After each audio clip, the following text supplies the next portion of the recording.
about the government's ministries and departments. We develop information products on government's policies, programs, projects, and activities, which are then channeled through various communication platforms. GIU, your official source for news and information on the government of Montserrat.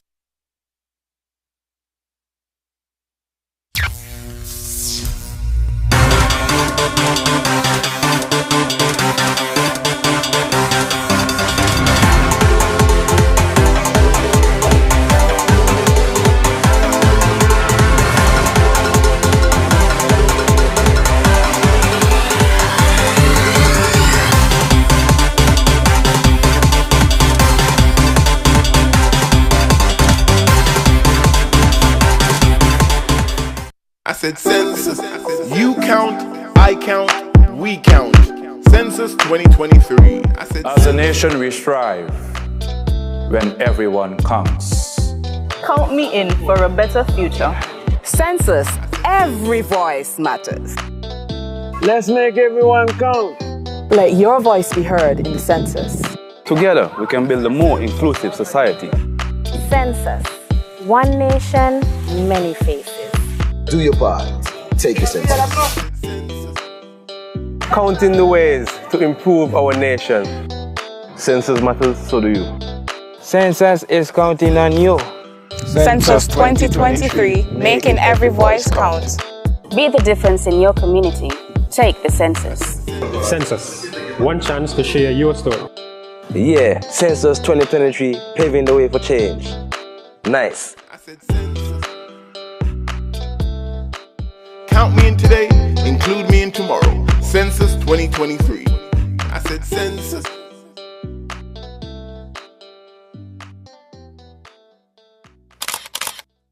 On the next episode of ECCB Connects, do you know the steps that you can take to create wealth for yourself and your loved ones?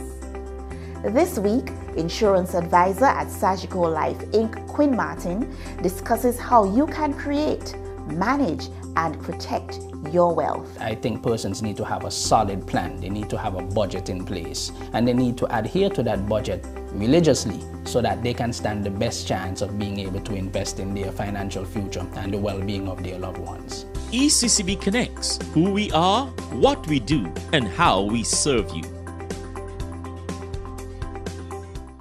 I said census. You count, I count, we count. Census 2023. I said census. Be a part of the solution. Take the census. Census 2023. Representation for all. Census 2023, creating opportunities for all. Census 2023, taking responsibility for our future. Census 2023. Count yourself in. This is Dion Cherry from Lenjoy Construction, representing for Census 2023. Count every face, make Montserrat a better place. I am Paulisa Reiner, radio personality. Be the change you want to see in the Census 2023. Take the census. Runway 10 clear to land. Census 2023, making an impact one person at a time. Census 2023, a catalyst for change. Census 2023, let your voice be heard. Census 2023. Census, making every voice count. Count me in for a better future. Count me in today, include me in tomorrow. Census 2023. I said census.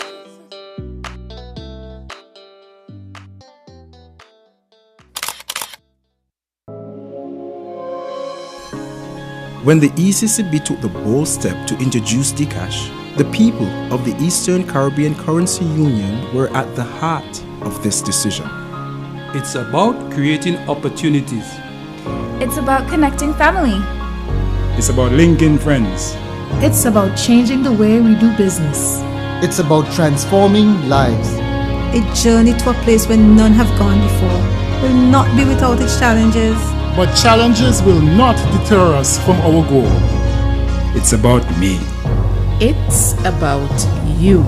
It's about all of us. So join us and let's make history. together.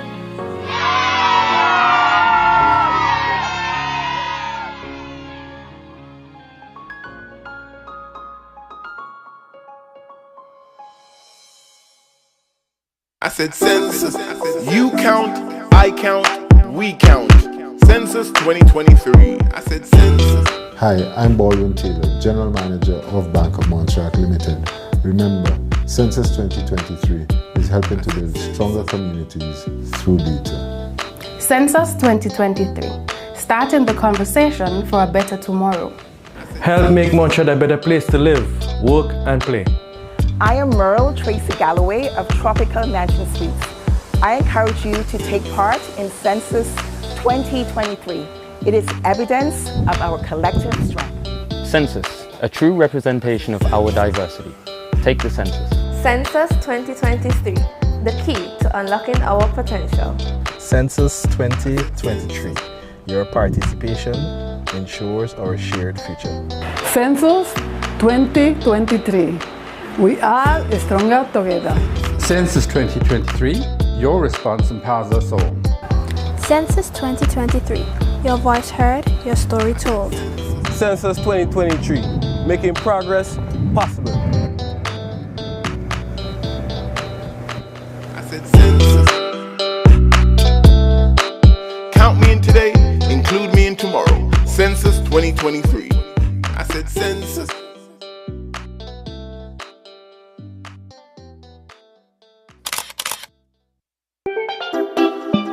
The Eastern Caribbean Central Bank is rolling out Dcash, the next step in the evolution of the EC dollar. Use Dcash to send and receive money to and from friends and family. Make payments directly from your smart device. Make payments from wherever you are.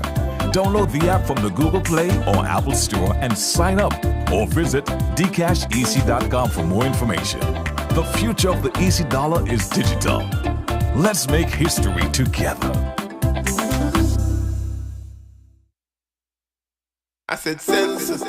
You count, I count, we count. Census 2023. I said census. Census, helping us understand our society. Census 2023, the first step to progress. Census, a powerful tool for a better tomorrow. Census, paving the way for change. Census 2023, making an impact one person at a time. Census, every response is important. I encourage everyone to take part in the Census 2023 for a better, brighter future. Your participation ensures our shared future. Census 2023, building a better future together. Census 2023, your input counts. Census 2023, the only way to ensure that we are all counted. For Census 2023, make sure you're counted. As a nation, we strive when everyone counts. Census, let us make a better tomorrow today. Count me in today, include me in tomorrow. Census 2023. I said census.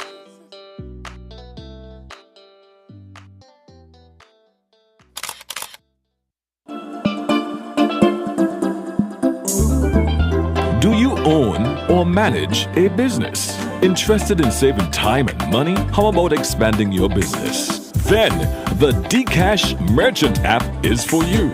Receive digital EC payments instantly from Dcash customers anywhere via your smart device. Create invoices and track transactions easily in the app. And avoid the hassle of handling physical cash. Visit dcashec.com today for more information and to sign up. Dcash, the digital version of your EC dollar.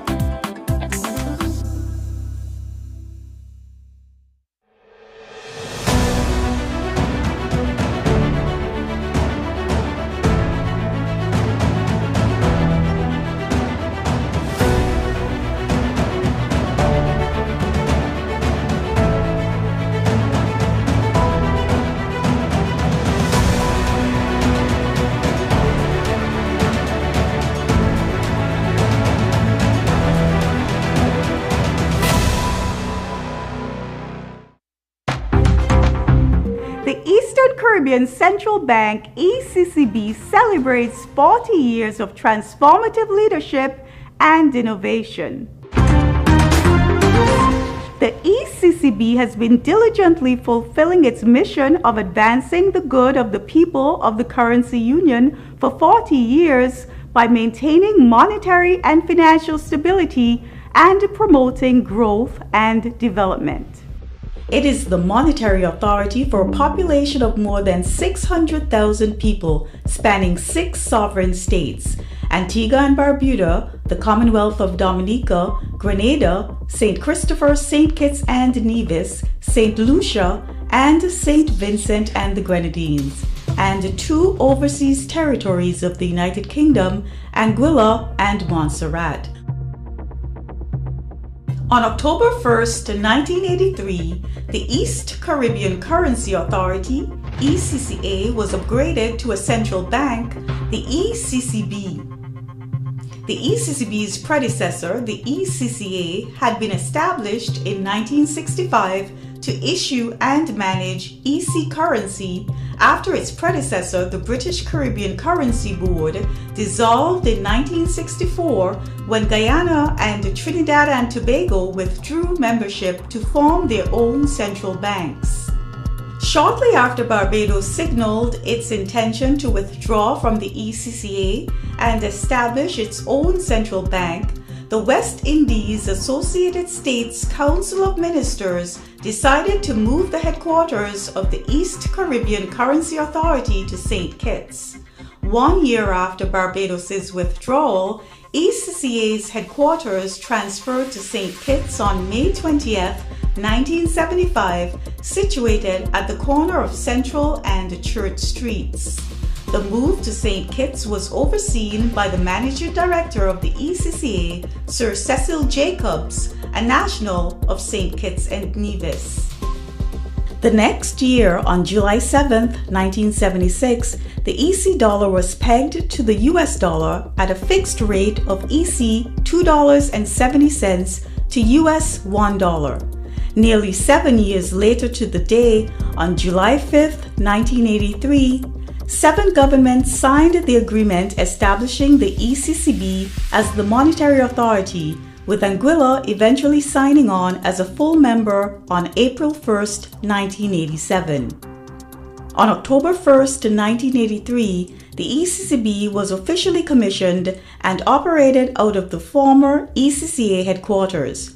3 months later, the first meeting of the Monetary Council, established in accordance with Article 7 of the Eastern Caribbean Central Bank Agreement, was held on January 20, 1984. Sir Cecil Jacobs, who was then the first governor of the ECCB, led an initial staff of 55 persons. He was ably assisted by Sir Errol Allen, a Vincentian who served as deputy governor until his retirement on March 31, 2005. The first ECCB agency office was established in Grenada on November 1, 1984, paving the way for the expansion of the ECCB's footprint to all its member countries. On October 1, 1987, the ECCB agency office in St. Lucia was established, followed by one in Dominica on November 1, 1989, and one in St. Vincent and the Grenadines on April 1, 1990, with the remaining ECCB agency offices opening up the next year: Montserrat on March 4, 1991, then Anguilla on May 23, and Antigua and Barbuda on June 15, 1991. On November 21, 1992, a ceremony was held to break ground for the construction of the new ECCB headquarters at Bird Rock. The bank moved into its new headquarters in August 1994, and it was officially opened on October 29th that year. Sir Cecil Jacobs retired in September 1989, and Sir K. Dwight Venner, a Vincentian, became governor of the ECCB from December 1, 1989, and served until his retirement in November 2015. The present governor, Mr. Timothy N.J. Antwine, a Grenadian, assumed the role on February 1, 2016.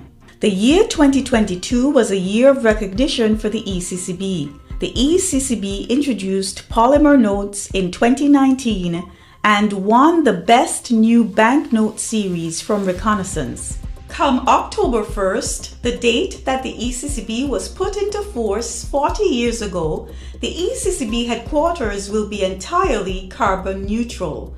This is thanks to a solar canopy project started in 2017, which was recognized with the Central Banking 2022 Green Initiative Award.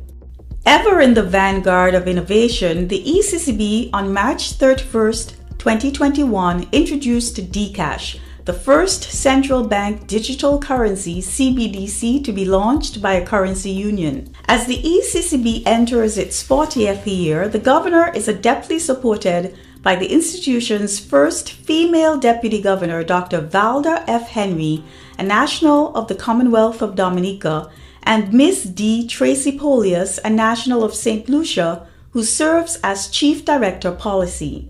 Dr. Henry succeeded Mr. Trevor Brathwaite of St. Lucia, who served as the second deputy governor from 2006 to 2021. There is no way to fit all that the ECCB is, does, and means for the people of the Eastern Caribbean Currency Union, ECCU, into this historical reel. You are therefore invited to log on to the ECCB's virtual museum when it launches later this year to get a full-fledged history of this pioneering central bank. The leadership and the staff of the Eastern Caribbean Central Bank proudly celebrate the bank's 40th Ruby anniversary and dedicate this year of festivities to you, the people of the Eastern Caribbean Currency Union.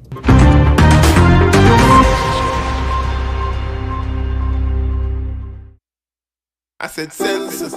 You count, I count, we.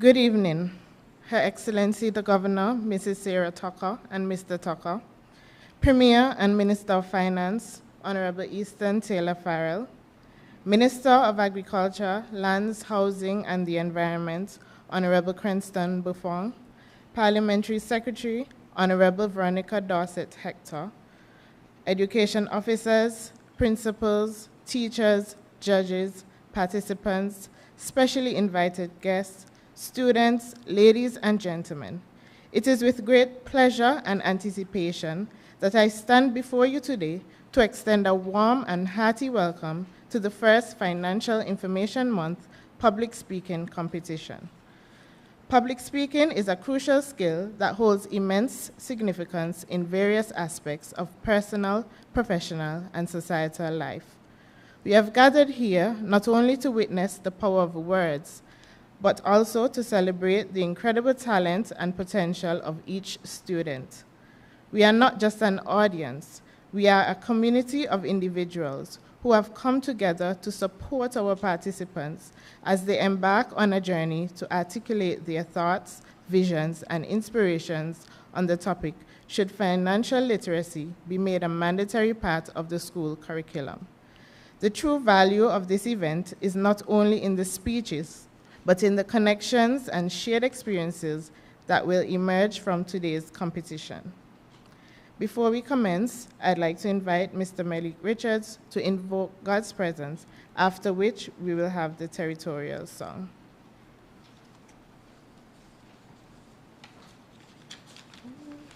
Sorry.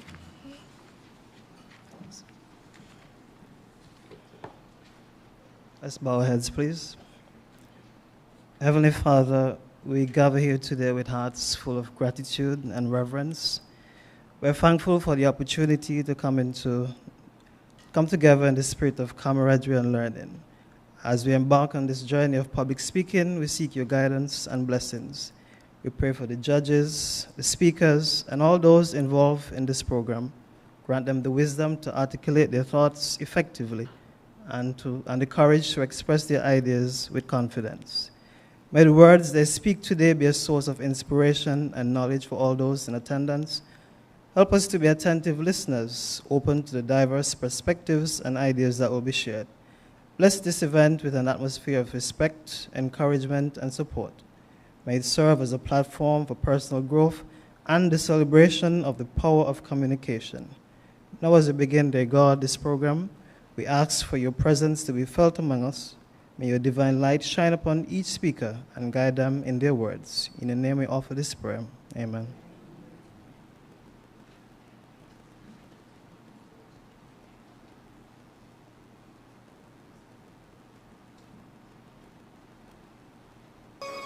Oh, Montserrat, proud motherland, your children raise your standards high in toil and tears to serve you well. The emerald jewel from God's hand. Oh, Montserrat, by nature blessed, to you your children sing.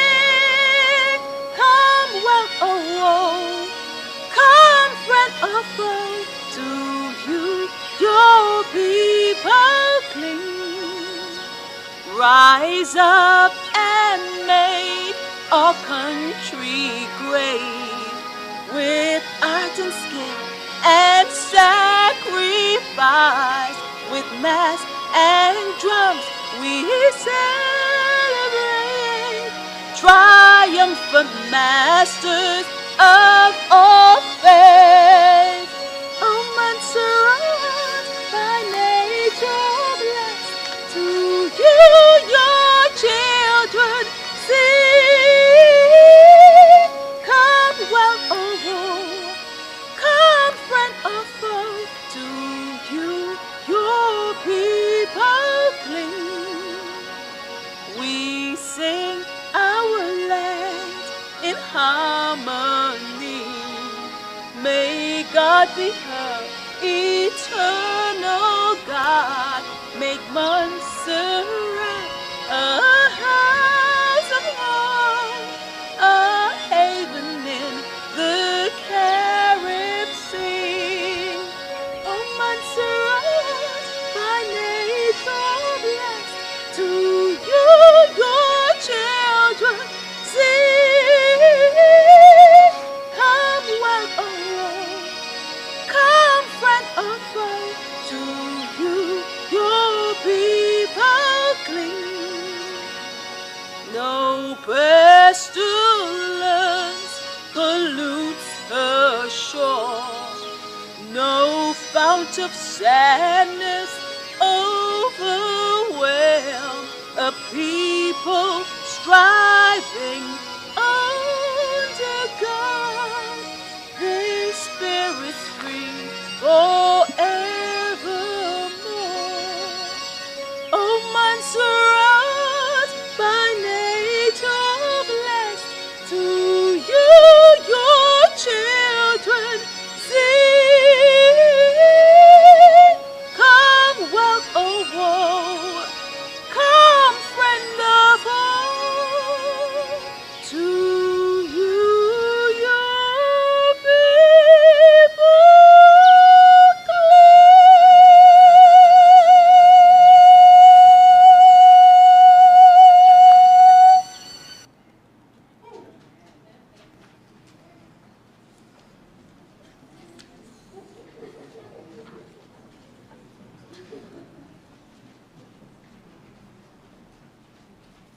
At this time, I'd like to introduce our chair for this evening's proceedings, Ms. Sharika Castle. Ms. Sharika Castle is currently employed as the Assistant Secretary, Strategic Management and Administration within the Ministry of Education, Youth Affairs and Sports. Ms. Castle has a strong background in strategic management and serves in varying leadership capacities across the Montserrat community. Presently, she serves as the Vice President of the Montserrat Civil Service Association, and she holds the position of Chairman, Credits Committee at the St. Patrick's Cooperative Credit Union. She is also a proud member of the Rotary Club of Montserrat and is involved with various other community activities across the island. Ms. Castle believes in lifelong learning and is a lover of the cultural arts. Ladies and gentlemen, join me in welcoming Ms. Sharika Castle to the podium.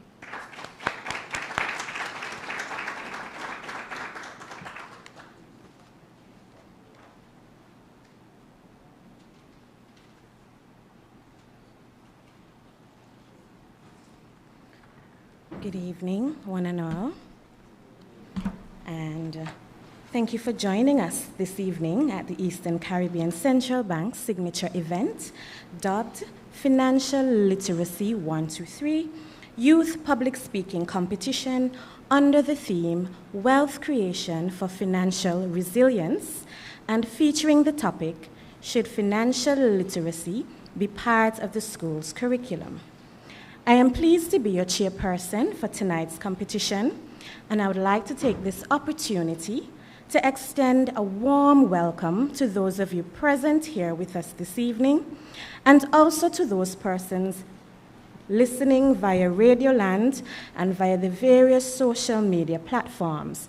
For clarity, you can join us via the Government of Montserrat Information Unit's YouTube page, the Government of Montserrat Information Unit Facebook page, the Spirit of Montserrat Facebook page, and the ECCB Connects YouTube page. Without further ado, and to kick off tonight's competition, I will share the rules for the attention of all within the hearing of my voice. These comprehensive guidelines and rules aim to ensure fairness, professionalism, and the overall success of the Financial Information Month 2023 Public Speaking Competition. Participants and organizers should adhere to these guidelines in order to enable a smooth and enjoyable event. 1. Speech duration. Each participant will be allocated a maximum of 7 minutes to deliver their speech. However, speeches should not be less than 5. A timer will be used to track the time, and the points will be deducted for exceeding the maximum or falling short of the minimum time. Relevance to the topic. Participants are expected to stay on topic throughout their speeches. Deviating significantly from the theme or sub-theme may result in deduction of points. Speech preparation. While participants are encouraged to prepare and practice their speeches, they should not rely excessively on their written scripts. Reading speeches verbatim, as I'm doing now, can impact engagement with the audience and judges. Speaking order. A random draw will determine the speaking order for participants. This will ensure fairness and impartiality in the competition. For clarity, this has been done already. I will share the judging criteria. The judging criteria comprises content, 20 points. This includes relevance. The speech's content must address the topic. Clarity. The key message must be presented in a clear and understandable way to all. Depth of analysis. The speaker should provide relevant and substantial information, examples, or proof to substantiate their argument. Delivery, 15 points. Delivery comprises fluency. The speaker should not rely too heavily on their script. Confidence. The speaker should project a true interest in the topic, be confident, and be well prepared. The body language. The speaker should maintain good eye contact with the audience, use gestures that are suitable, and support the message while avoiding excessive and distracting movements. Vocal clarity. The speaker's voice should be audible and appropriately modulated throughout their speech. Audience engagement. The speaker should connect with and capture the audience's attention through rhetorical devices, storytelling, and other techniques to maintain the audience's interest. Language. This carries 10 points. Use of language and vocabulary. The speaker should ensure the choice of words and vocabulary used to convey their views are effective. Grammar. The speaker should ensure the use of proper grammar at all times. Subject-verb agreement, tense consistency, and sentence structure throughout the presentation. Articulation. The speaker should enunciate words and phrases clearly for the audience's comprehension. Persuasiveness. The speaker should be able to convince and influence the audience through the use of rhetoric, facts, and argument. Time management. This carries 5 points. Speeches should last no less than 5 minutes and no more than 7 minutes. There will be a warning at the 6-minute mark using a yellow card, and again at the 7-minute mark using a red card. Each speaker will be given 30 seconds to finish their speech, after which they will be asked to vacate the podium.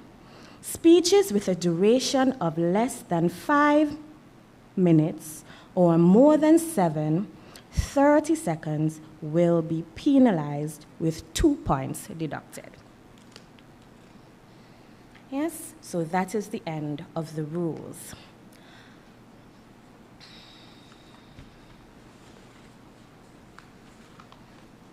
Our prize list for tonight's competition includes: all participants will receive a certificate of participation, 1 Financial Information Month t-shirt, and 1 Financial Information Month token. Our winner will receive 1 trophy, 1 laptop complements the Ministry of Education, Youth Affairs and Sports, and 1 cash prize of $350 East Caribbean dollars. Second place. The second place winner will also receive 1 trophy, 1 mobile phone complements Flo Montserrat, and 1 cash prize of East Caribbean dollars, $250. Third place will also receive 1 trophy, 1 portable speaker complements Flo Montserrat, and also cash prize of EC $150. Our consolation prize consists of gift bags, complements Digicel Montserrat, and $50 cash prizes. Open floor. The audience members may share their thoughts on the topic during the time designated for open floor discussion. However, comments on individual speakers' performances are discouraged to maintain a respectful and focused environment. Participants should adhere to a code of conduct that promotes a respectful, inclusive, and supportive environment throughout the competition.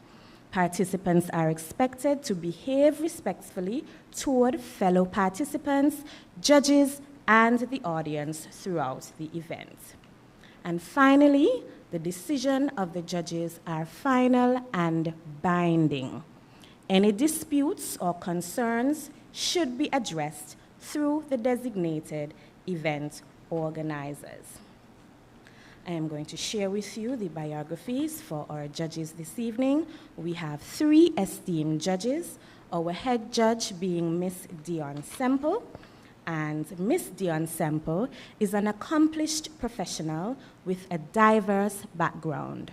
She holds an Executive Master's of Business Administration in Human Resource Management and a Bachelor's of Laws degree, and is currently the Director of Policy and Planning within the Ministry of finance, and economic management.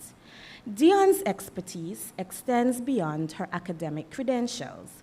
She has been an active contributor to various educational and government initiatives.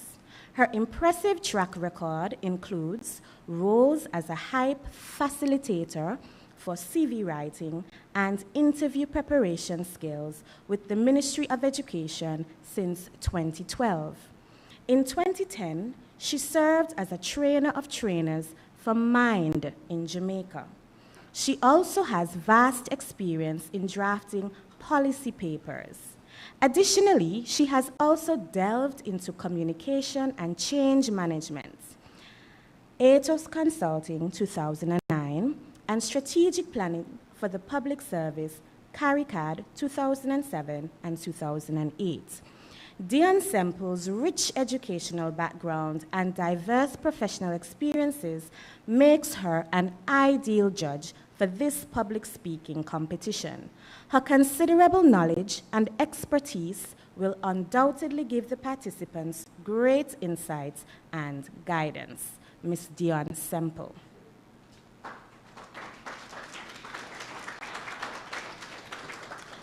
The second judge tonight is Mr. Peter D.A. Quealy.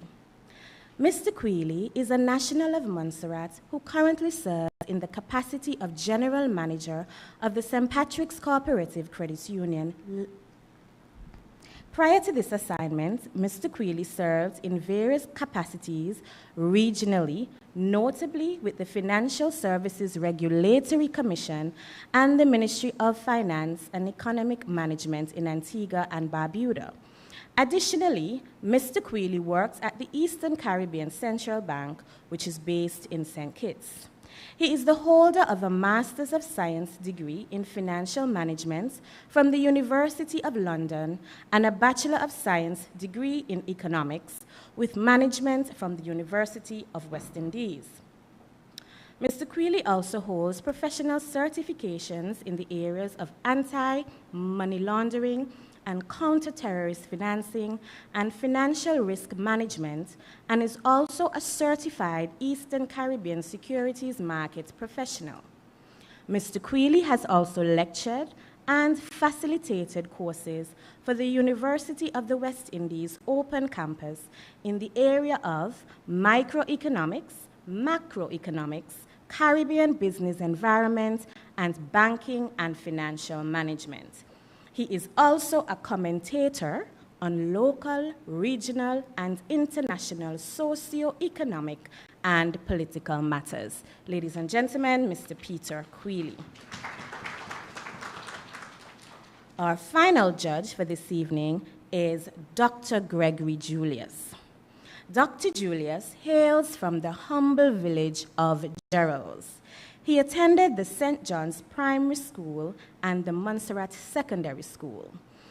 He started teaching in 1998 at the Kingsale Primary School and currently holds a diploma in teacher education, a Bachelor of Arts in Educational Administration, a Master's in Education Policy and Analysis, and a PhD in Educational Leadership.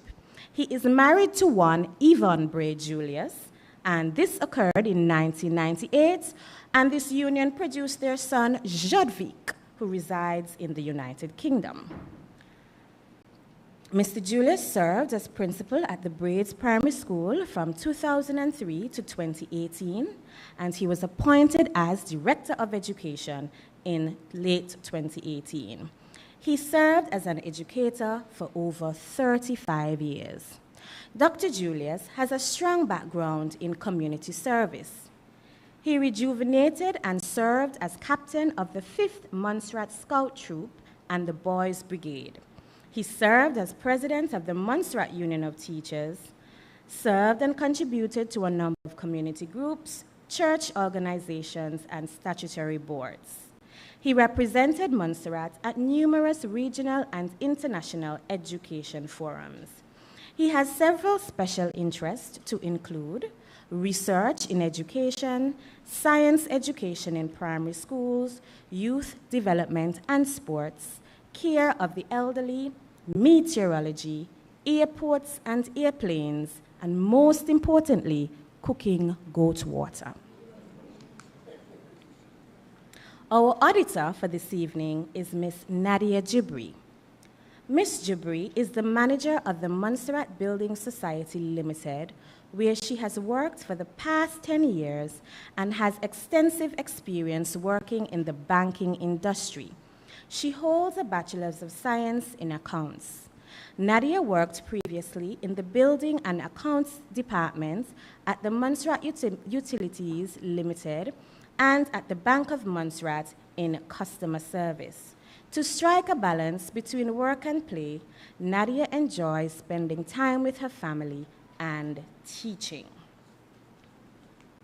That was a mouthful, ladies and gentlemen. Those are our judges and our auditor for tonight's proceedings. Tonight's competition comprises 5 participants in total from the Montserrat Secondary School and Community College, respectively. Please stand as you hear your name being called so that the audience is aware of who you are. Representing the 4th form class of the MSS, we have Miss Kayla Ryan,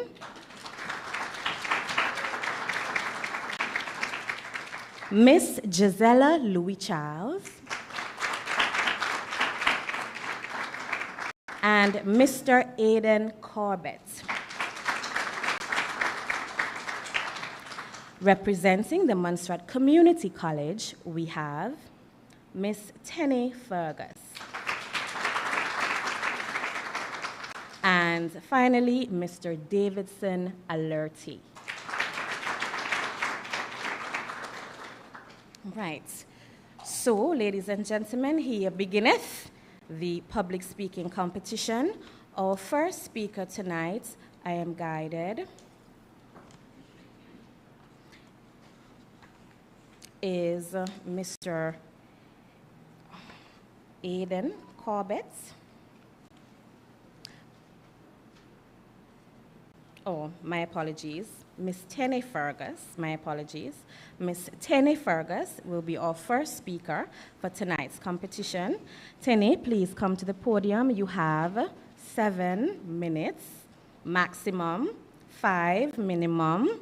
You will look at the auditor who will raise the card so you know how far you are and what you need to be doing. Yes, good luck, Tenny.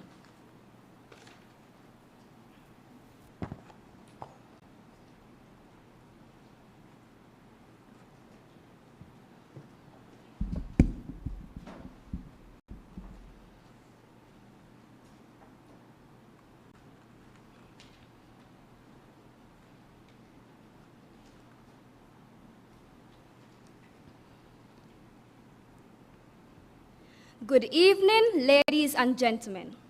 Today, I will be presenting on the topic, should financial literacy be made a mandatory part of the school curriculum? Tick, tock, another minute goes by. Tick, tock, another day goes by. And the relentless march of time underscores a sobering reality. In our complex financial world, ignorance is not bliss. It's a burden that countless individuals grapple with daily. Arthur Terry Turner defines financial literacy as the ability to make informed decisions about money. Financial literacy isn't just a desirable skill, it's a vital one. By equipping students with the necessary knowledge and skills to make informed financial decisions, we can empower them to cultivate responsible financial behavior, alleviate financial debts, and build more successful businesses.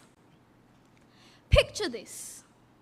You're a college student living independently, and your favorite perfume, a luxurious indulgence, is back in stock.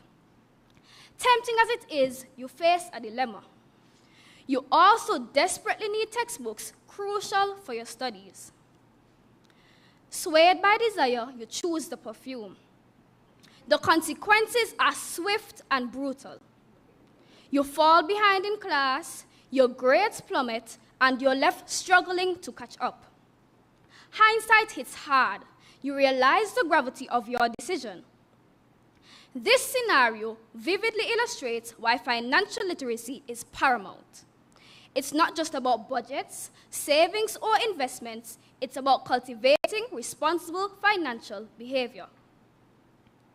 As young adults navigating the world of adulthood, we encounter a barrage of financial decisions, from managing bank accounts to dealing with student loans. Financial literacy, if integrated into our educational system, equips us with the skills needed to manage our finances responsibly. This knowledge serves as protection against dependence on financial aid and institutions. The Eastern Caribbean Central Bank states that the overall financial literacy score of the ECCU member countries equaled 12.2. That is 61.2% of the maximum value. On the surface, this figure seems relatively okay, but when analyzed on a micro level, it is inadequate if we are to thrive as individuals and as countries. By grasping the significance of budgets and savings, we can avoid the downward spiral that is caused by reckless spending and lack of financial understanding.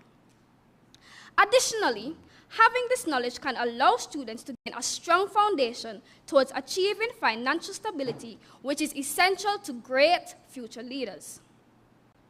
Furthermore, understanding financial literacy is our ticket to economic freedom. As quoted from John Hope Bryant, if you don't understand the language of money and you don't have a bank account, then you're just an economic slave. Do we envision a society of economic slaves? No. Certainly not. Therefore, by incorporating financial literacy into school curriculums, we invest in our students' development, elevating our nation's economic status. Most importantly, early exposure to financial education bridges the wealth gap, promoting social equality. Regardless of background, every student gains the knowledge to make and save money. Financial literacy isn't just a mere concept, it's a lifeline. By appreciating the value of money and understanding the nuances of credit, financially literate students make prudent choices, sidestepping the predicament of debt. They learn the art of responsible credit card use, the perils of late payments, and the dangers of excessive borrowing. Armed with this wisdom, they are empowered to manage their finances better. They pay their bills on time, avoid unnecessary debts, and make informed decisions about borrowing, ensuring their financial stability. Moreover, financial literacy isn't just a shield. It's a catalyst for entrepreneurship and innovation. With reference to Terry Turner's article on financial literacy in 2021, 86% of US teens were interested in investing. But 45% said that they didn't invest because they didn't feel confident. Fortified with the knowledge of financial literacy and concepts like budgeting and return on investment, students can envision thriving businesses. These ventures don't just create jobs, they bolster our country's economic landscape, helping us to make progressive steps towards sustainable development. Critics argue that an already brimming curriculum can't bear the weight of an additional course or program on financial literacy. However, financial literacy can be integrated into the education system to enhance existing subject areas. Real-life financial scenarios can be seamlessly woven into subjects like math and economics, making learning more practical and engaging, thereby eliminating the need for separate class time. In summary, financial literacy is the cornerstone upon which a secure financial future rests. By nurturing responsible spending habits, honing credit management skills, comprehending the cost of higher education, exploring alternative income sources, and planning for the future, financial literacy empowers students to make sound financial choices. It isn't just an educational need, it's a societal imperative. Therefore, it is vital for educational authorities to recognize the importance of financial literacy and make it an integral part of the curriculum, ensuring that generations to come possess the wisdom and confidence required to thrive in the modern financial world. Ladies and gentlemen, please repeat after me. Teaching me will better me and improve my financial life choices. Make it mandatory.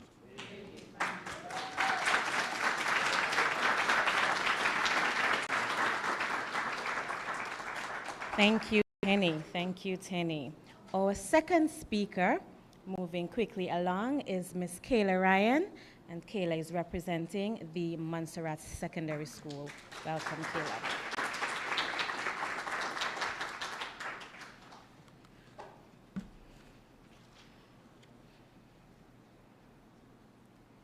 Good evening, ladies and gentlemen. This evening, I will address the topic, should financial literacy be made mandatory in the school curriculum? Before we delve in too deep, let us define financial literacy. According to the Organization of Economic Cooperation and Development, financial literacy is a combination of awareness, knowledge, skills, attitudes, and behaviors necessary to make sound financial decisions and ultimately achieve individual financial well-being. Okay, great. So we all know what financial literacy is. You will agree that by understanding financial literacy, students will be able to manage their incomes as they grow into adults. When students master the skill of financial literacy, they will be able to take full control of their finances and learn more about the importance of savings, investments, and retirement planning so that they will have a financially stable life after graduation. This evening topic asks, should financial literacy be made mandatory in the school curriculum? I would like to place more emphasis on the word mandatory. Let us define it. According to the Cambridge Dictionary, mandatory is a word used to describe something that must be done. If an action or procedure is made mandatory, people have to do it because it is demanded by law. Now the question is, should financial literacy be made mandatory in the school curriculum? How many points did I say? Firstly, although I agree that engaging in the topic of financial literacy ensures that persons acquire the skills, knowledge, and behaviors that will allow them to make informed decisions about their money. By making this subject mandatory in schools, we cause some students to be more money-minded, and this can be very harmful for them. They can begin talking about money all the time in class, and it can hamper with their normal life. Financial literacy involves topics where one has to set prices for their goods and services. This can easily turn students into young people who lack emotion. They will then begin to think of everything from a profit-making perspective, and they may also be tempted to engage in get-rich-quick schemes. Secondly, on the selection of topics being taught and the emphasis placed on them, there may be different effects on academic performances.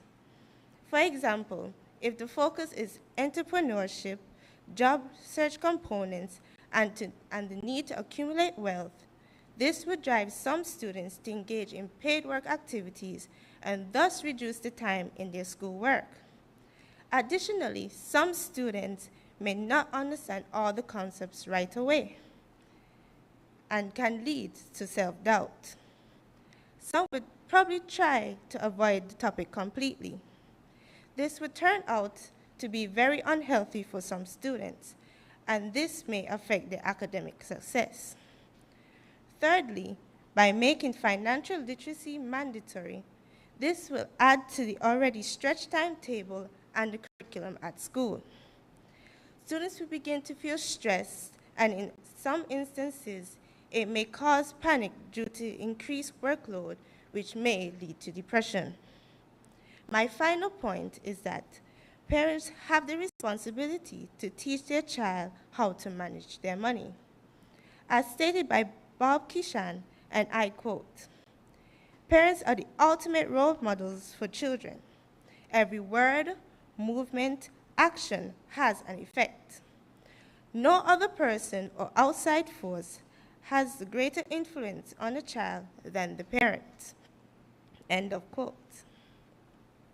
Proverbs 22 verse 6 from the Bible places emphasis on this as well. It reads, "Train up a child in the way he should go, and even when he's old, he will not depart from it." Most of the money that young people receive comes from their parents. A parent's responsibility is to be a good role model. Such a delicate, personal subject should not be left up to the school or the government. Instead of making financial literacy mandatory in schools, it should be more prudent to focus on educating the adults so that they can teach good financial literacy to their children in a safe and private environment. Public education should focus on educating about more common subjects and not to give personal advice on how students should invest their money. This is the role of the parent. Whose role it is? In conclusion, I agree that financial literacy will ensure that persons have the confidence needed to make financial decisions that promote self-sufficiency, stability, and well-being. However, I do not agree that this subject should be made mandatory in the school curriculum. I thank you.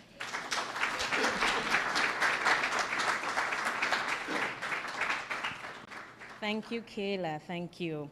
Our third speaker, Ms. Gisela Louis Charles. We welcome you to the stage. Gisela Louis Charles. She's representing fourth form of the MSS.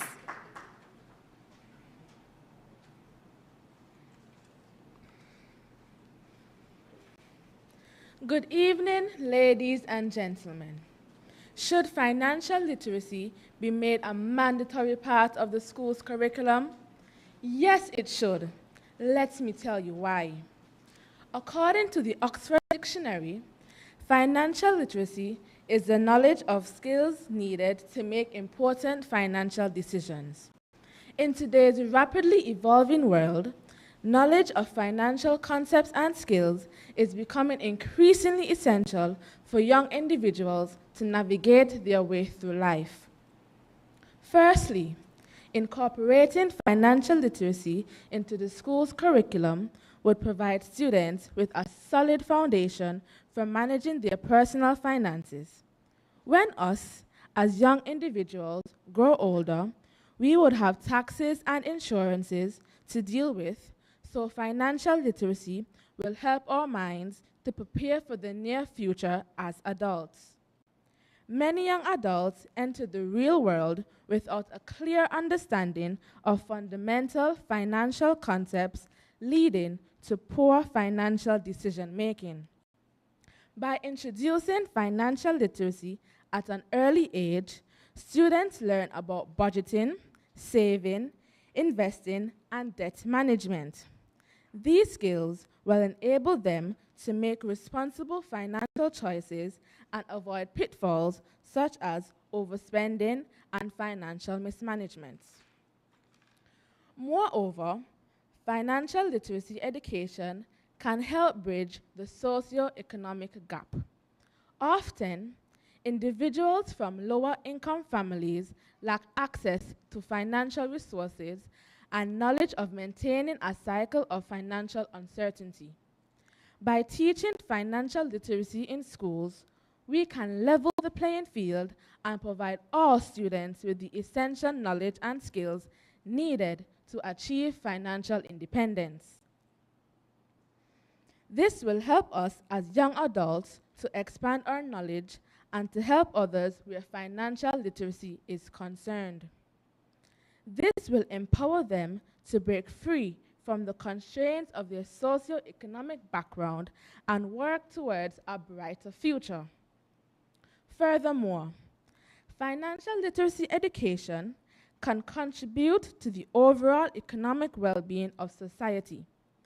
Financially literate individuals are more likely to contribute to economic growth and stability.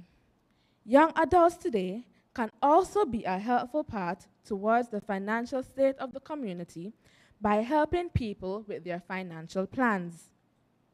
By understanding concepts like interest rates, inflation, and investment strategies, students can make financial decisions that benefit both themselves and the economy as a whole. Additionally, financial literacy can foster entrepreneurship by encouraging students to explore and develop their business ideas, leading to job creations and innovation. We can think about jobs such as company secretary, external auditor, assistant accountant, and more. Critics may argue that adding financial literacy to an already crowded curriculum would be burdensome. However, integrating financial literacy into existing subjects such as mathematics or social studies can alleviate this concern. By incorporating financial concepts into relevant topics, students can learn financial skills without sacrificing other essential subjects. Not just critics, but students also complain that they already have enough schoolwork to do as it is. To do 14 subjects for the first 3 years in secondary school is already stressful. Financial literacy may also help students like us safeguard their information from financial frauds and scams. Also, when we get older, it will help us with buying a house or establishing a business of our own. This will help us set life goals. We could start investing now and to also stay educated. In conclusion, introducing financial literacy in the school's curriculum is of utmost importance. By providing students with the necessary knowledge and skills to handle their finances, we can empower them to make informed decisions, avoid debt, and to build a secure future.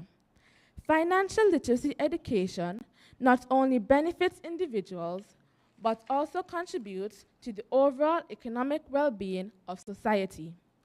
It is crucial that educational institutions recognize the significance of financial literacy and take action to ensure its integration into the curriculum. Only then can we prepare the next generation to thrive in an increasingly complex financial landscape. I thank you.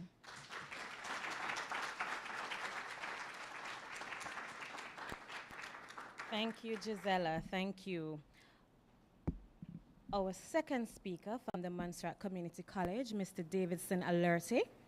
Please come to the stage, Davidson Alerte.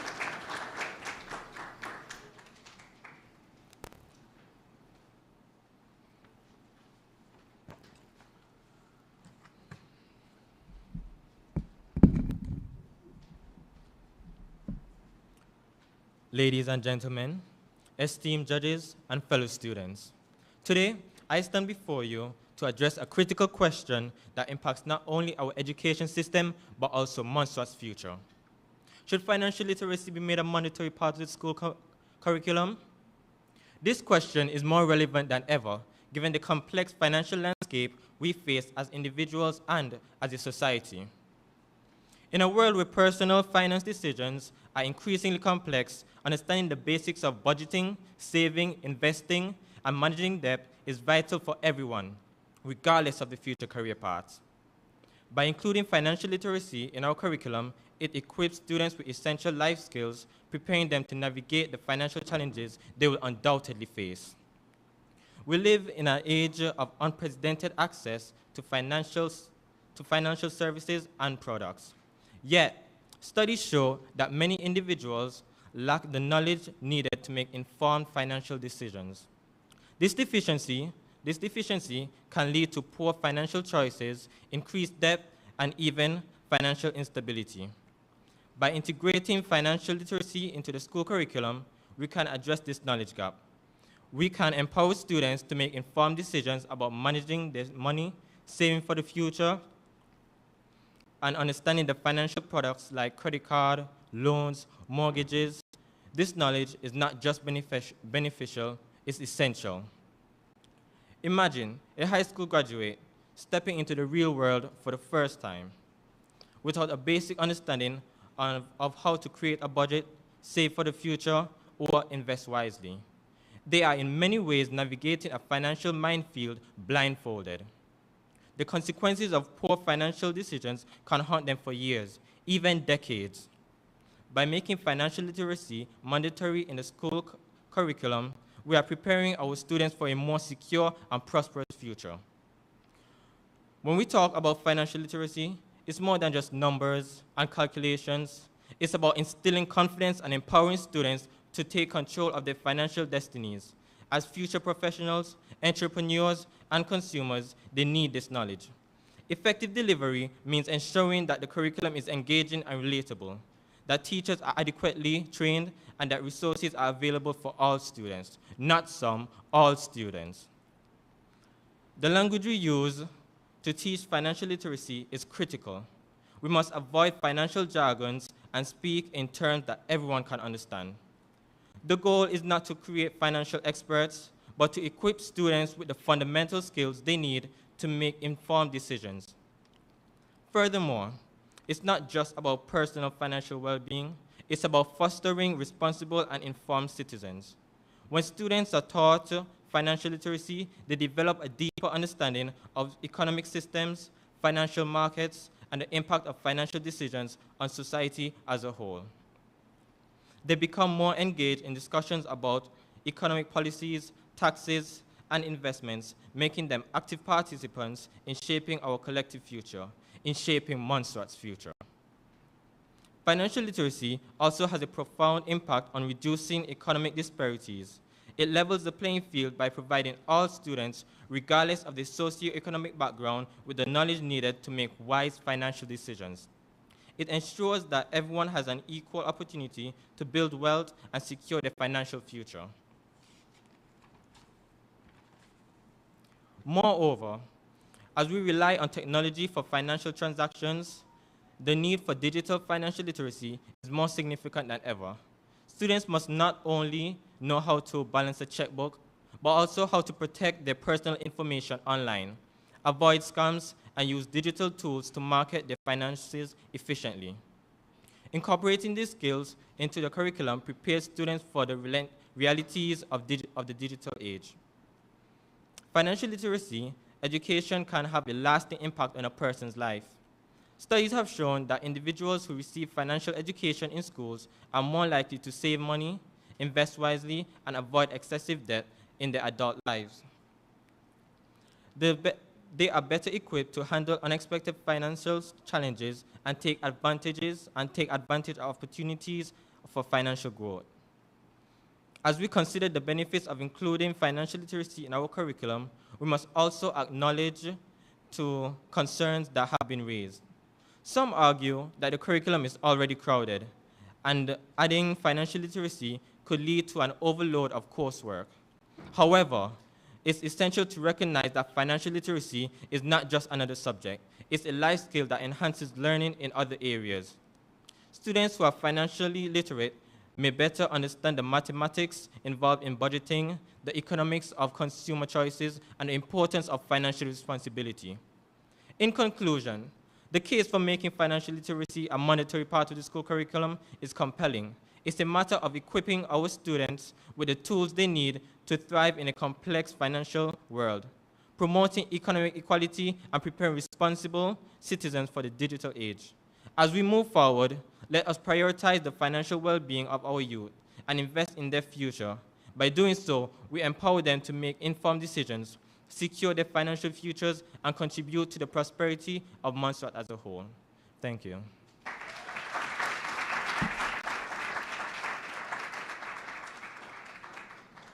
Thank you, Davison. Thank you so much. My Bible tells me that the last shall be first and the first shall be last. Aiden, I did call you before, so please welcome to the stage so that you can make your presentation.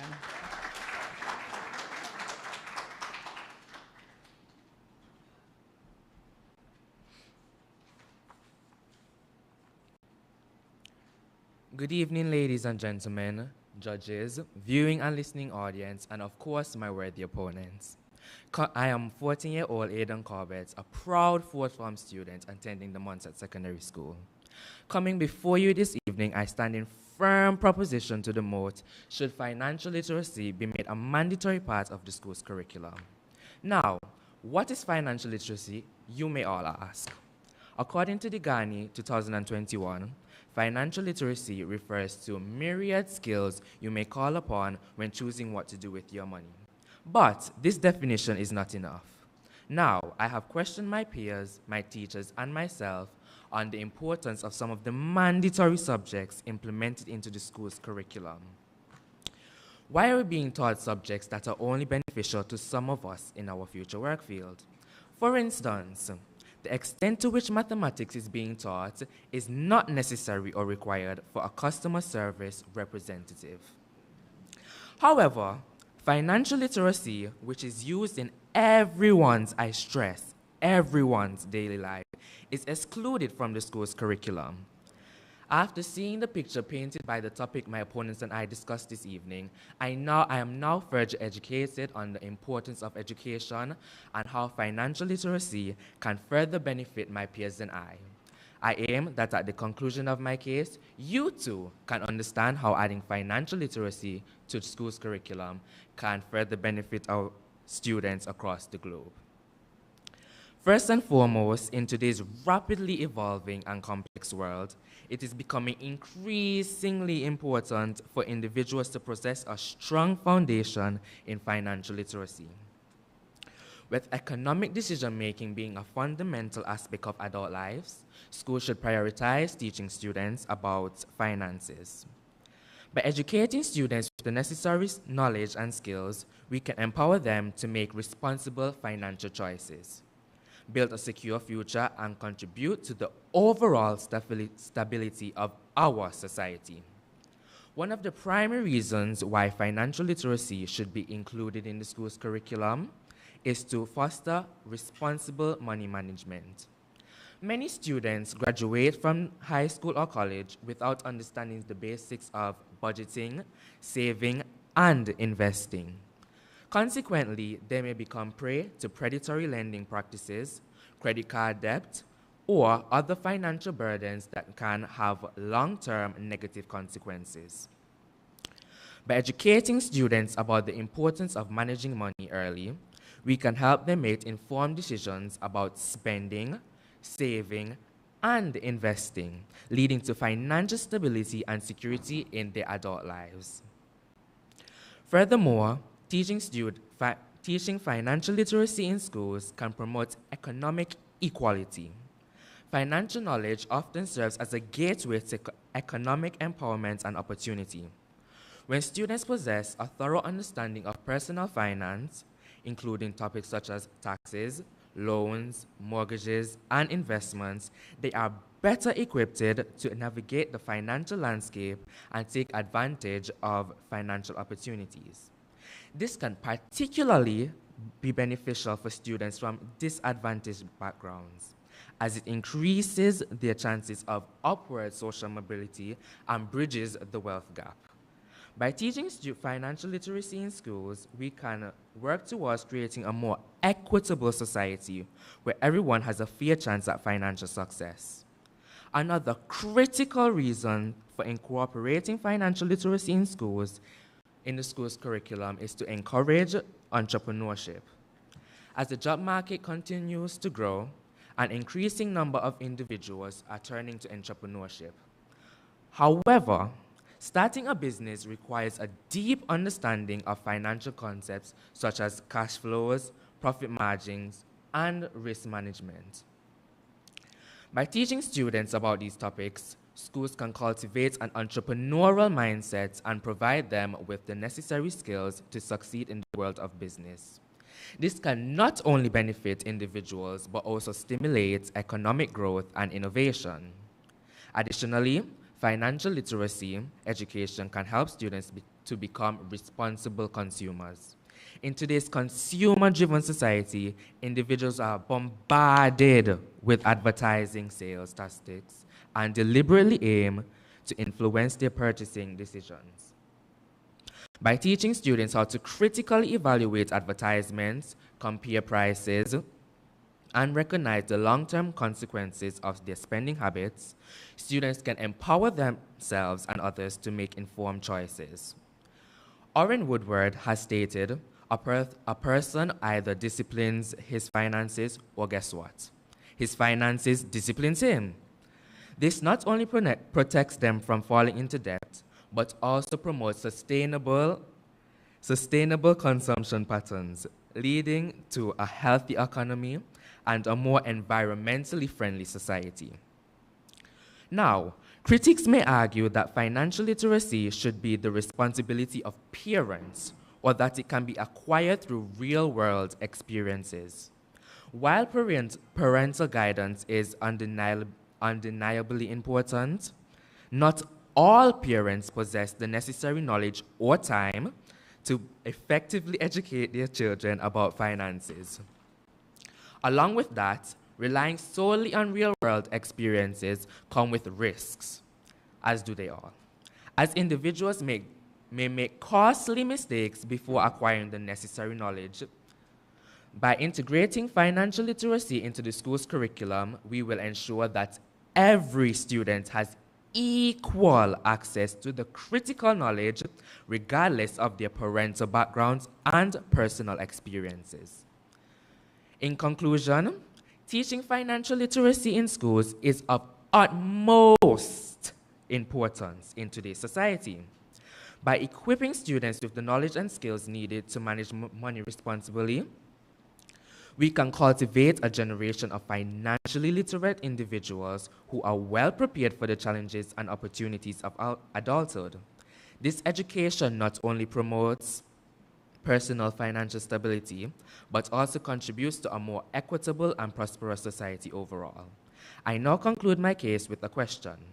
After adding to your knowledge of financial literacy, do you believe that schools should prioritize financial literacy education as a mandatory subject? I leave you to reflect on this topic with a quote by Jim Rohn. The key factor that will determine your financial future is not the economy. I repeat, it is not the economy. The key factor is your philosophy. Whose philosophy is it? Yours. I thank you.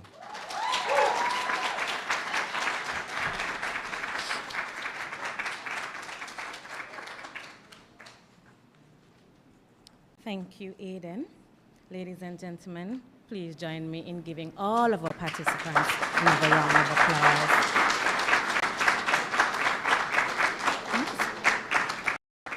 That concludes our presentations for this evening from our students.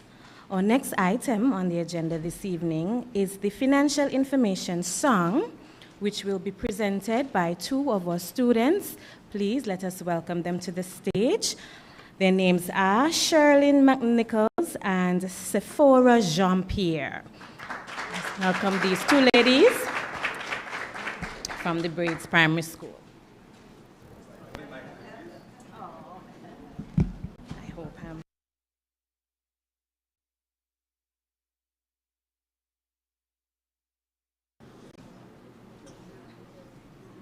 Good evening, ladies and gentlemen, judges and special guests.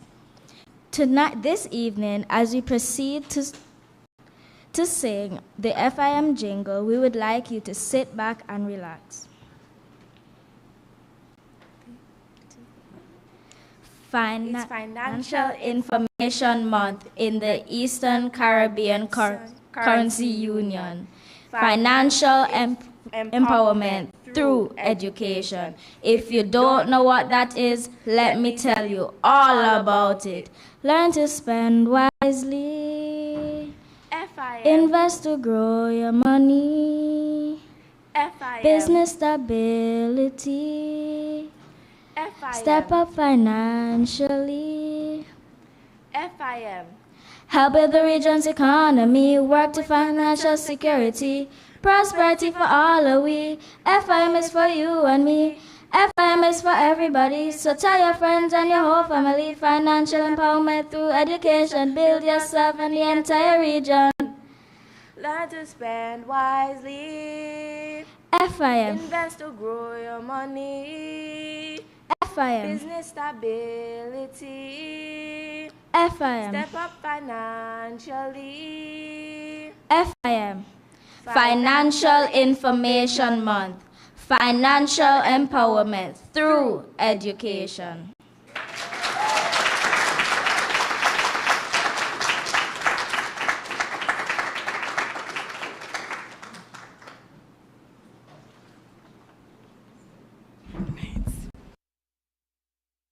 Well done. Thank you to our two students from the Braids Primary School. At this time, we will be having an open floor discussions, and members of the audience are welcome to share their views on the contributions made by your students this evening. We're asking that you keep your contributions brief and also not focus on any individual presentation, but general remarks are welcome. I will start by saying that I think that the quality of presentations made this evening were very good, and that our students should be highly complimented for the preparation that they put in this evening. So I welcome anyone who wants to join us here. The mic is there, but I'll just briefly say a few words while I'm speaking. You're welcome to come to the mic, and I will pause and give you the opportunity to make your contribution. So financial literacy is indeed a core life skill for participating in modern society. Children are indeed growing up in an increasingly complex world where they will eventually need to take charge of their own financial future. As young adults learning to live independently, they will need to know how to budget and make wise financial choices for everyday life. For example, choosing mobile phones and utility contracts over paying cash outright. They will need to manage risks, save for a rainy day, avoid taking on unmanageable debt, and provide for their old age and health care.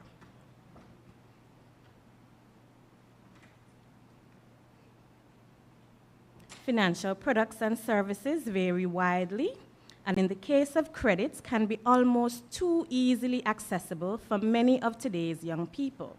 At the same time, these products and services are becoming more complicated and the choices more difficult. Adding to this complexity are economic and technological developments which have brought greater global connectedness and massive changes in communication and financial transactions, as well as in social interactions and consumer behavior. Poor financial decisions can have a long-lasting impact on individuals, the family, and the society. The causes of the recent financial crisis were complex, but the lack of financial literacy was certainly one of the aggravating factors leading to ill-informed decisions on mortgage loans. Please go ahead. You're welcome. Good evening. I am very happy to be here. I would like to, on behalf of the Montserrat Secondary School, thank the planners. I think everything was well presented. I would like to say to all 5 speakers how proud I am of the presentation. I can see from what you did that you researched the topic, and you presented it very well. Congratulations. In terms of the financial literacy, the actual mood, I think that a little more emphasis could have been made when they were discussing the link between that mandatory part of it. I think that's where the judges would make that distinction between winner, because all of them had data about the reason why financial literacy should be taught. So that's, for me, is where I would look if I was a judge to decide who our winners are. But from me, personally, all of you did well, very well. Congratulations.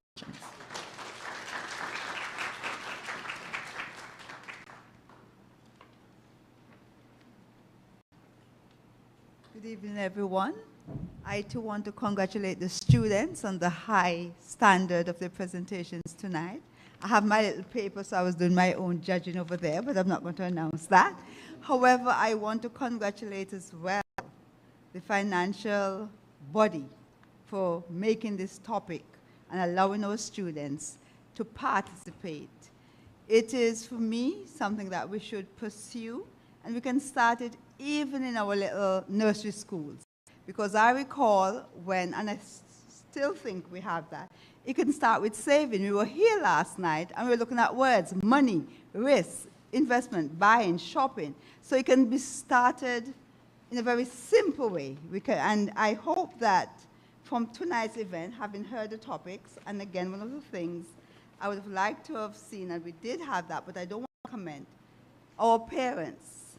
When we are going shopping, we can start discussing budgets, as we say, why we're going to buy this, and sit down and do family budgets together.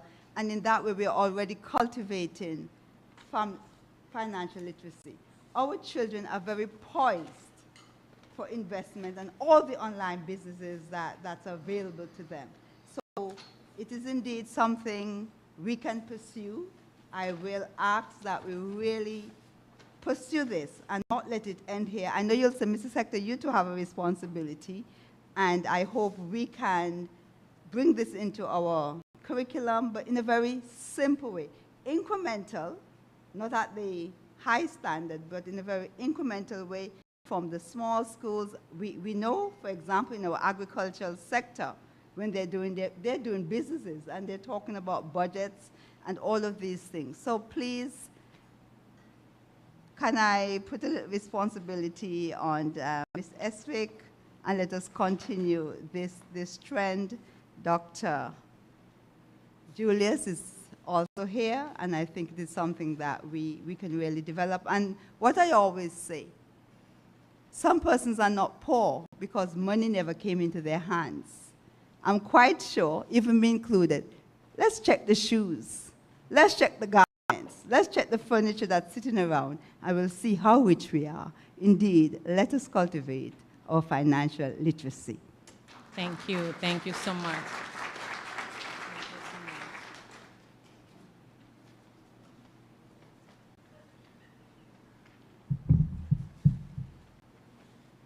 First of all, let me congratulate the 5 of you. I think you did a fantastic job. I might be biased in saying who I'm supporting, but I won't do it now. It's interesting that following from last night, where we looked at nuts and bolts in investment, talking about the adults. When you're 25, you start investing because for retirement. Now we're talking about introducing financial management to children.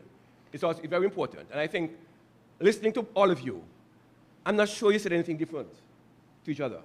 You may say that the parents should do it, but you're still saying that the children need to do it. Am I correct? You're still saying that.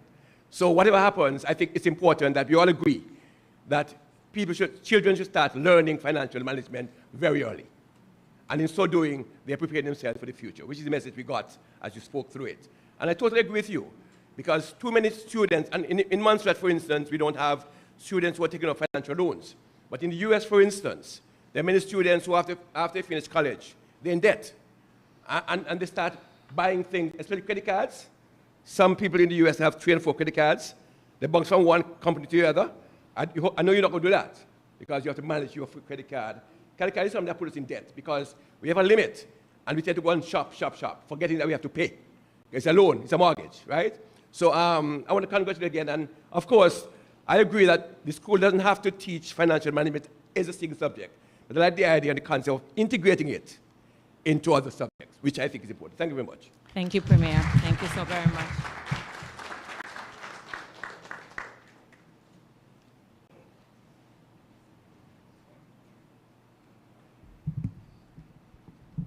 I feel the pressure too, not being so tall. Congratulations to all 5 of you. I think the first thing is that public speaking is very difficult. And with everybody watching you and judging what you're saying, rather than just listening to what you're saying, it's a fantastic thing to do. So congratulations just on the public speaking, never mind the content. And as a mother of 3 sons, I can tell you that financial management needs to start early. Because otherwise you don't get the shoes until they leave home. So it is a really important subject, and I really like the idea of starting simply in the nurseries. I can remember playing with a till and having to go shopping and buy apples and things, you know, when I was at nursery school, and right the way through as an adult. And we still, as a cabinet and as a government and as a governor, we still don't always get our financial management right, and we study very hard. So I implore you all to take it up at a very early stage and think about whether it's perfume or books. The perfume will come later. The books is what you need now. Yeah. So congratulations, and thank you very much for participating tonight. Fantastic. Thank you. Thank you. Thank you.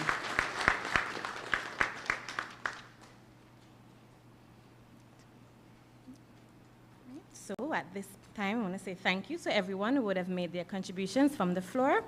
At this time, we welcome our ECCB Country Manager, Ms. Angela Eswick, to the stage to give brief remarks.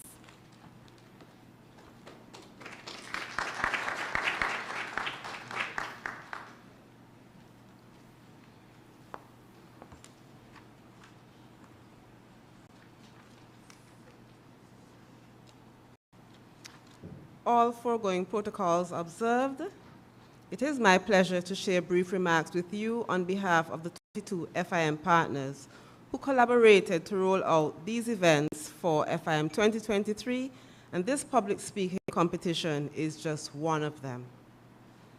Financial empowerment through education runs through the veins of the Financial Information Month initiative. Inherently, our goal is to consistently raise the standard of financial literacy in our ECCU, that's the Eastern Caribbean Currency Union region. And that's to the extent that as many people as possible can reason and function effectively when it comes to financial matters. Now, inquisitive minds may wonder instantly, how do we gauge whether or not we are effectively financially literate? For the answer to that question, I refer you directly to the results of the recent Financial Literacy and Financial Inclusion Survey. It was conducted last year by the ECCB in collaboration with the OECS Commission and the World Bank. To refresh your memory, or to enlighten you, for those of you who did not know, the results, the overall financial literacy score, the overall financial literacy score, which considered financial knowledge, financial behavior, and financial attitudes. The score for the ECCU member countries equaled 12.2, and that's out of 20. Now, what does that mean for us? Take that personally into context. If you got 60% on an exam, how do you feel about that? Exactly. I hear the murmuring, no, that's not good. No. I personally would feel I haven't even passed. So let's think about it like that. We didn't score well. And therefore, we have much to do to improve our position. But how do we do that? Because we want to become more financially literate. I know most of us tonight have already formed our own opinions on the topic, and our youth have presented their arguments supporting their perspectives. I'm not going to comment. I will leave the feedback to the head judge. But what I will draw to your attention is the relevance of the topic to our FIM efforts this year. Our focus is wealth creation for financial resilience. Through the partners, their observations and interactions with you, the public, we identified investment, financial literacy, and financial legacies as areas in which Montserrat's public could improve their financial literacy score, and the required interventions would be in these areas. So this particular intervention was linked to financial literacy. And they zeroed in a little bit more, so they made the sub-theme, a further sub-theme of igniting financial wisdom. And the sentiment is that if you can make wise financial decisions, then you have established the necessary foundation and you have the tools for financial resilience, which, as I said, our area of focus is wealth creation for financial resilience. Now, I must commend the 5 young persons for their captivating and creative deliveries, their different perspectives on the topic, and let them know that there is a shared sense of pride in what we witnessed here this evening. I believe we are all proud of them. I know that standing here and speaking to new faces in some regards, it took courage. I have been there, I can tell you.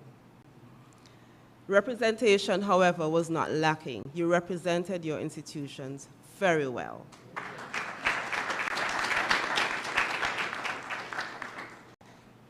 Personally to you, I know it was no easy feat. You have your school work to do, you are involved in community groups, sporting activities, and you need a little leisure time as well. So thank you for making this worth the while. And for those of you who supported our students, we truly appreciate your efforts in that regard. Parents, you have students who would have been at your side, those who supported you, friends, persons in the community, the partners, the FIM partners, thank you for that support that you extended. Now, when an event is executed, the audience enjoys the product of lots of behind-the-scenes hard work. As this is our first public speaking FIM event that I am aware of, there was extra pressure in ensuring that all went well.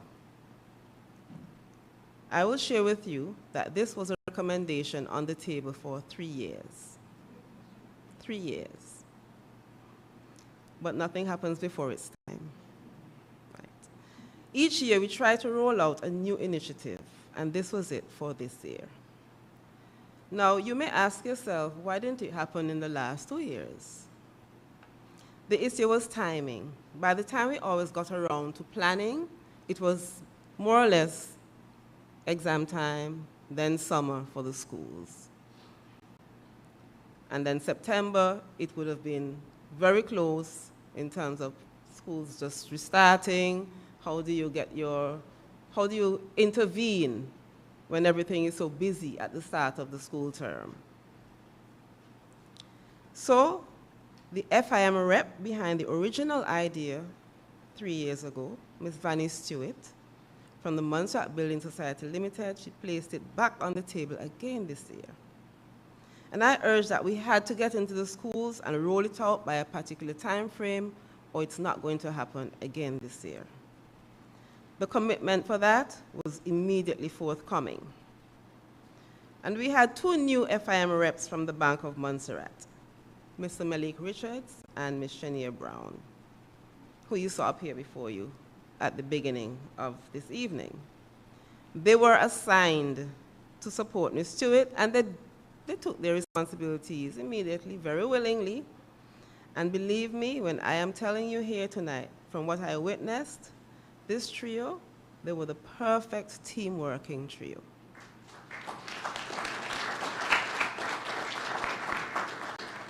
They worked together so well that they proved their mettle to me, and to you, I am sure, by this product.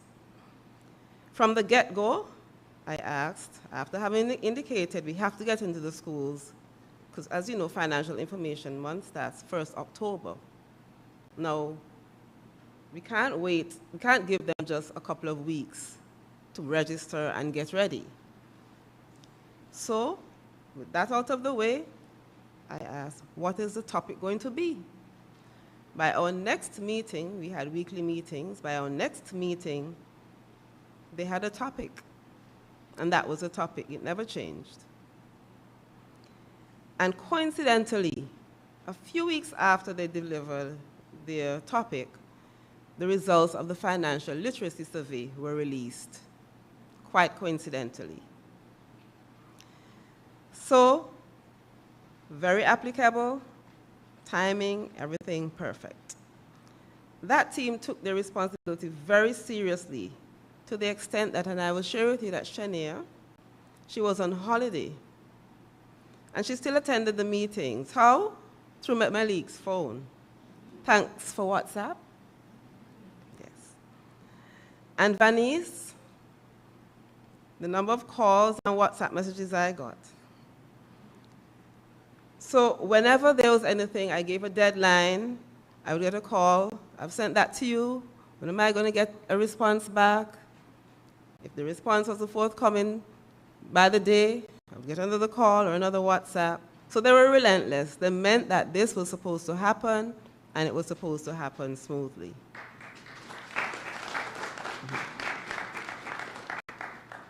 Of course, there are critical factors, such as the financial inputs and the logistics and other support, that the partners in general, as I mentioned, we have 22 partners, and they all pull their weight in some regard. Prizes, for example, all of those came from our partners. But these three, they deserve very special recognition. So I ask you to once again give them a round of applause.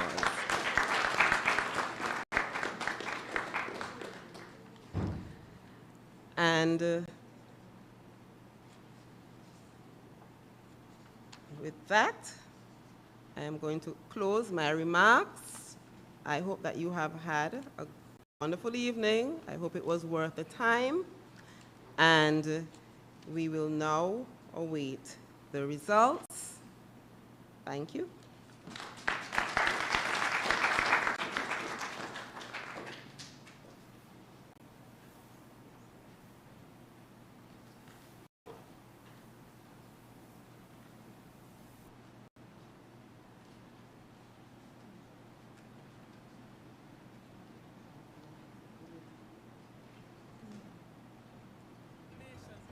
In the Eastern Caribbean Currency Union, financial empowerment through education. If you don't know what that is, let me tell you all about it. Learn to spend wisely.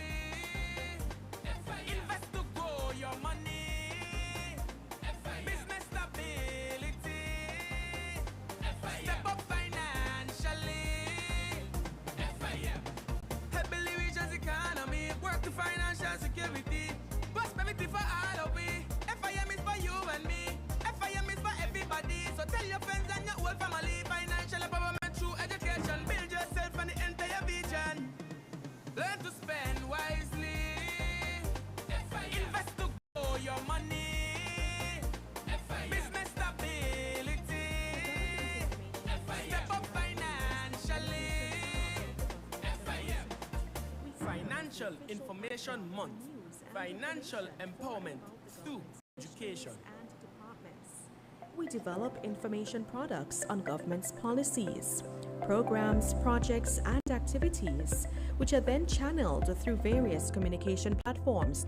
GIU, your official source for news and information on the government of Montserrat.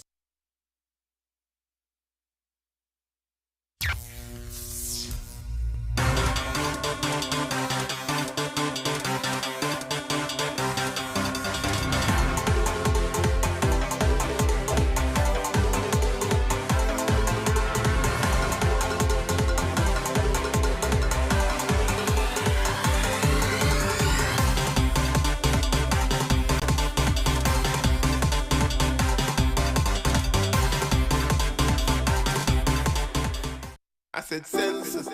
You count, I count, we count. Census 2023. I said as a nation we strive when everyone counts. Count me in for a better future. Census, every voice matters. Let's make everyone count. Let your voice be heard in the census. Together we can build a more inclusive society. Census, One nation, many faces. Do your part. Take your census.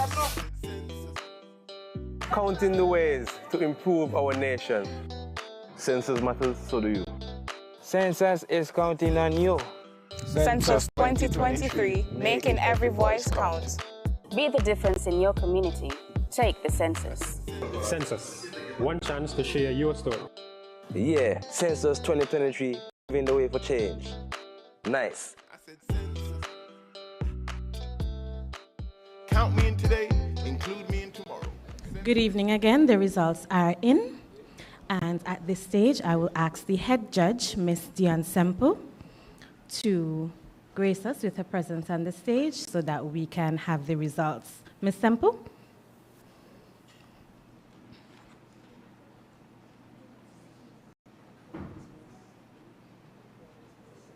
Remarks, yes, okay. So Ms. Semple will be giving an overview of the presentations according to the judges. Ms. Semple? Good evening, everyone. I would like to acknowledge and accept the protocol that's already been established by our chairperson in terms of recognizing the officials within the audience. I do particularly like the turnout for this evening's proceedings. You can give yourselves a round of applause. Madam Chair, I hope it's not out of line of me. I do want to say on behalf of the judges as well, thank you for the opportunity to be here this evening to share in an active way for Financial Information Month, and as well to be able to listen to the students, their presentations, and to provide some feedback on what they've said here this evening. We found overall that the presentations were good. We commend the students for their efforts, knowing the heavy workload that you already have. You know, we commend you for taking the time out to do that. We found that it would have been nice to have a few more students. I wanted to say that, to see how much, how wider we could have gone in examining the topic itself. Because one of the things that stood out is that the topic seemed to have centered around a few points. If you were following, you would have noticed that there wasn't too much variation in the points for or against the topic itself. I mean, Mr. Quealy is on the panel, and I wish he would join me here. We very much agree with the relevance of the topic itself. We wanted to say that. I heard the students refer to us existing in a complex financial landscape several times. And it was probably one student who took time to explain what that means in this day and age. We have, I think, the reference, for example, to the fact that we have more and more access to financial tools and things like that at our fingertips. But at the same time, we're not finding that smart financial decisions are being made by our citizenry. Coming from the Ministry of Finance, I have seen the need for financial literacy for our private sector. With the Enterprise Development Scheme, there's a gap there in terms of understanding and having the skills that you need to effectively function as a business owner, to even position yourself to access financial resources. We see that a lot. Mr. Quealy would be able to speak to it from the other standpoint of how are we as citizens doing with our debt management and our households, the bank manager for Bank of Montserrat as well. I've heard Mr. Taylor press on the point several times that we have to assist and guide our citizens, their customers, more and more with making responsible financial decisions when it comes to going into debt. You know, how much can you manage the expense that you have every day, your day-to-day expenses, with a debt for a house? Yes, it's essential, but what have you been doing all along the way to get to a point of being able to own and afford land and house? Or have you positioned yourself well enough to be able to have those kinds of assets? So the topic we find very relevant, and for me, what I wanted to say is that I think it needs to elevate from settings such as this to the policy tables, to the tables of our leaders, to seriously consider how do we integrate it into the curriculum for our students. And I found that the students did an excellent job of proposing ways that it can be done without becoming an extra burden. It's a practical issue. It's something that we live every day. And so by integrating it into our other subjects, those are mandatory subjects that we don't necessarily need every day, Ms. Ryan, that's one of those days that we can better empower our students from a younger age to be able to make better financial decisions later on in life. There's our overall feedback as it relates to the topic itself, the examination of it as well.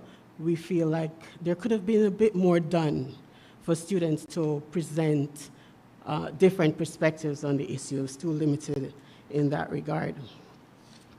We wanted to mention as well, there was over-reliance on reading by the students.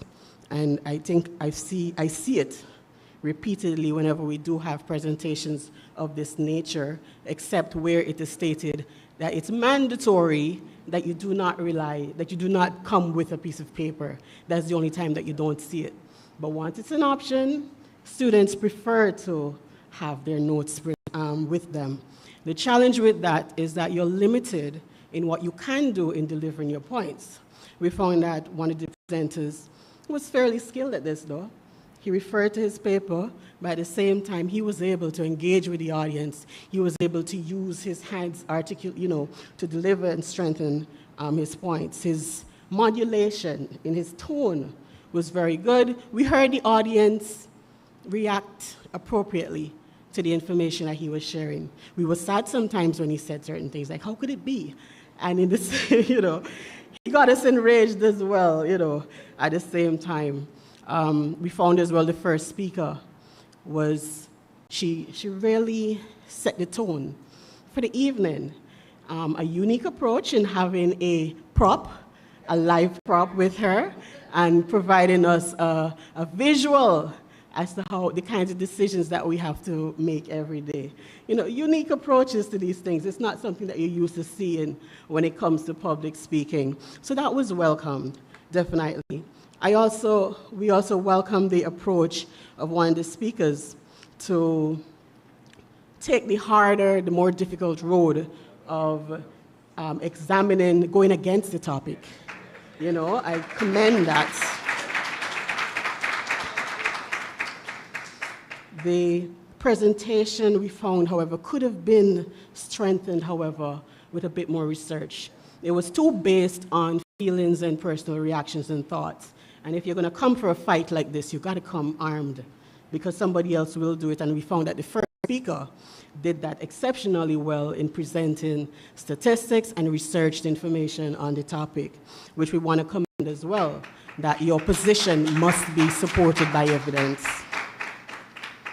In that regard, there's also something as it relates to the relevance of the information that you will present, the evidence that's going to support your position. Try as far as possible to use statistics evidence that is in the region or where you're existing.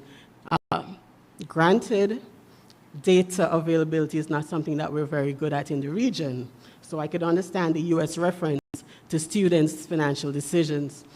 I also would like to point to the approach taken by one of the students to reach out to other students and teachers and persons within the community, the school environment, to get their opinion, to add that in support of the case. It would have been nice if we could have heard, I spoke to 30 students, 2 teachers, and 1 so-and-so.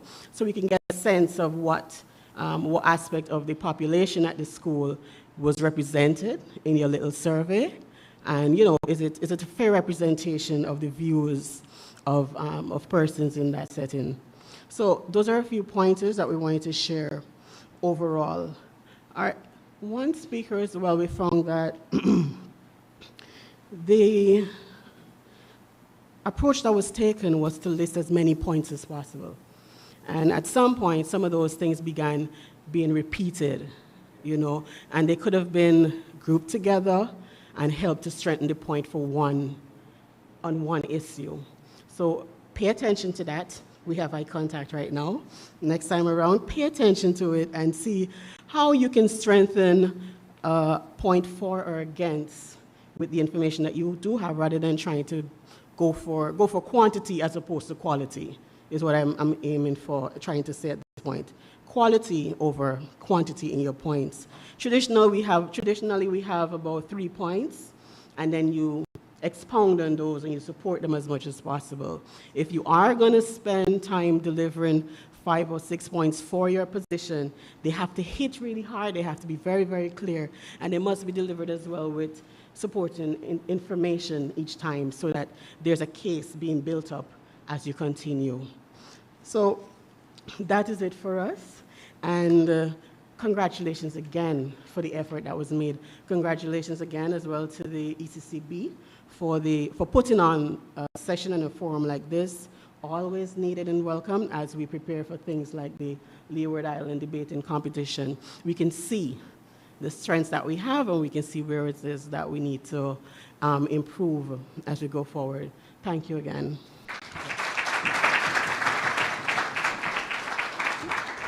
All right, so we say thank you to our head judge, Ms. Dion Temple, for giving feedback, very constructive feedback, I will say, from the judging panel. So it's the time we've all been waiting for. Our night is complete, and I just want to ask Ms. Eswick to come to the stage. We will be having the participatory presentations at this time, and Ms. Eswick will present. So I will call each of the participants by name. You will come to the stage and collect your participatory prize. Yes, so we'll start with our first speaker. Our first speaker for tonight from the Montserrat Community College was Ms. Tenny Fergus. Welcome, Tenny.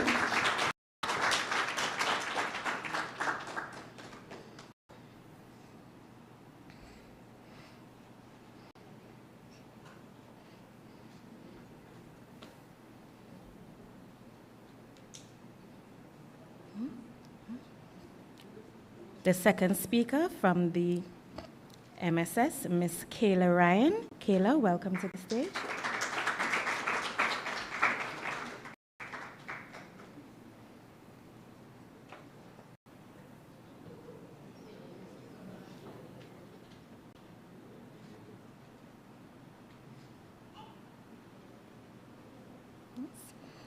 Our third speaker, Ms. Gisela Louis-Charles. Please come to the stage.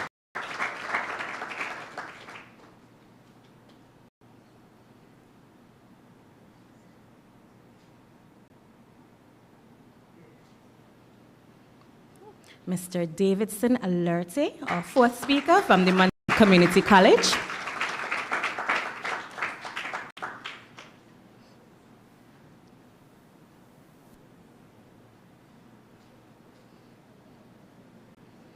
And our final speaker, Mr. Aidan Corbett. Aidan, please come to the stage.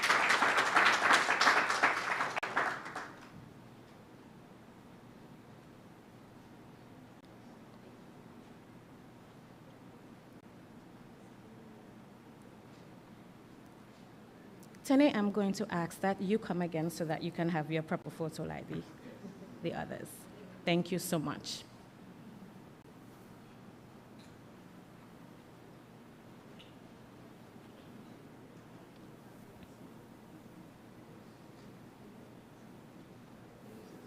Wonderful.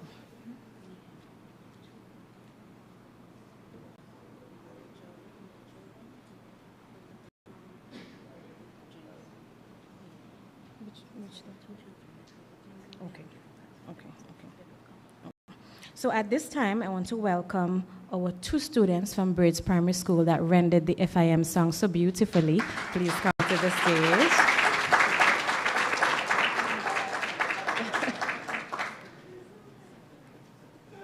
Yeah, cute, are they not, guys?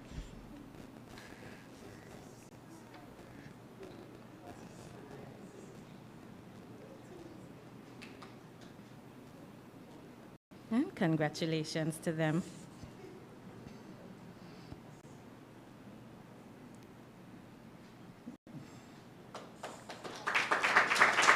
Wonderful. Thank you, Ms. Eswick. Yes. At this time, I want to welcome to the stage our Parliamentary Secretary, Mrs. Veronica Dorset Hector. She will be presenting the winning prizes for this evening. Mrs. Hector, thank you. Yes. And of course, we have 3 winners tonight. We have the 3rd place, the 2nd place, and the 1st place. I will call the 3rd place winner first. This student has amassed a total of 110 points. She hails from the Montserrat Secondary School. Her name is Miss Gisela Louis Charles.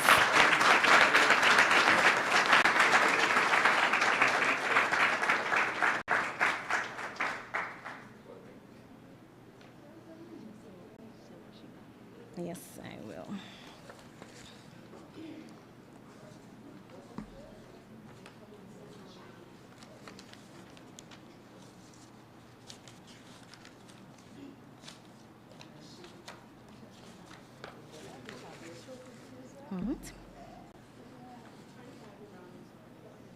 Just so that we are reminded, the 3rd place participant wins 1 trophy, 1 FIM trophy, 1 portable speaker, compliments Flo, Montserrat, and 1 cash prize of EC $150. Congratulations to Miss Gisela Louis Charles. The 2nd place winner tonight will receive 1 FIM trophy, 1 mobile phone, compliments Flo Montserrat, and a cash prize of East Caribbean $250. Our 2nd place winner hails from the Montserrat Community College. She amassed a total of 111 points, a very close margin, and her name is Miss Tenny Fergus.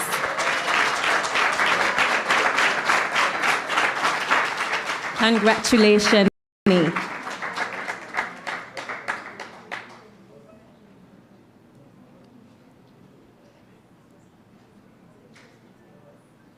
Right. Congratulations to Tenny. And the 1st place winner for tonight's competition amassed a total of 117 points. This individual will receive 1 FIM trophy, 1 Dell laptop, compliments the Ministry of Education, Youth Affairs and Sports, and 1 cash prize of EC $350. Yes?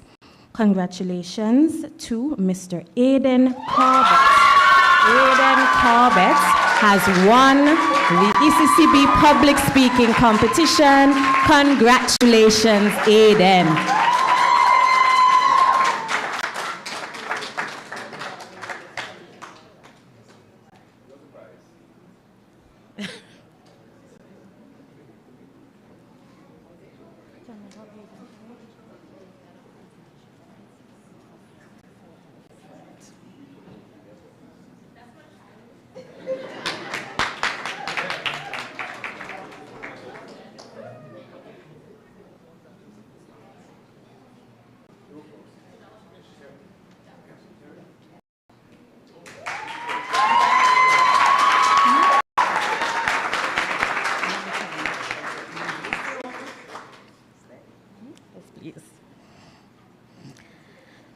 So at this time, we will also have the consolation prizes. These persons were participating, and overall participation, we have gift bags, compliments, Digicel, Montserrat, and cash prizes of $50. We'll call to the stage Davidson Alerte.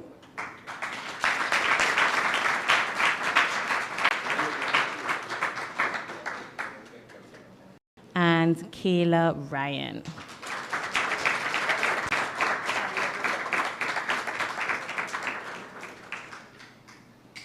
Of course, it's important that all our participants feel welcome and appreciated, and they all did a fabulous job tonight. So we say congratulations to each and every one. Thank you so very much. Yes, thank you to Mrs. Hector for presenting the prizes for us this evening.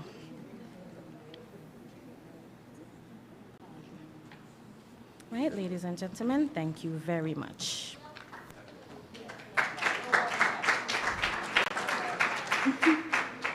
Thank you, everyone. Of course, this competition would not have been possible without the support of all judges and our auditors, so we'll invite them now to the front to accept a token of our appreciation.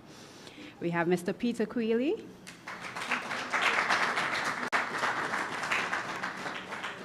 I'll invite Ms. Brown, Shania Brown, from the Planning Committee to distribute these tokens.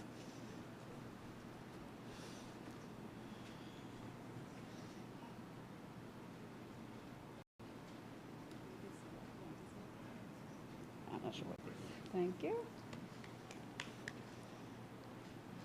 Ms. Dion Semple, our head judge.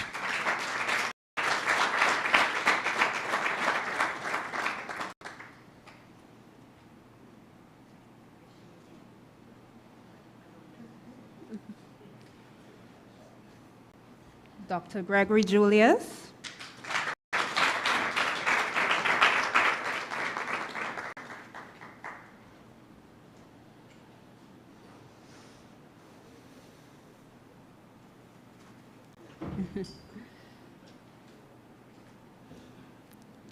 Miss Nadia Dubry.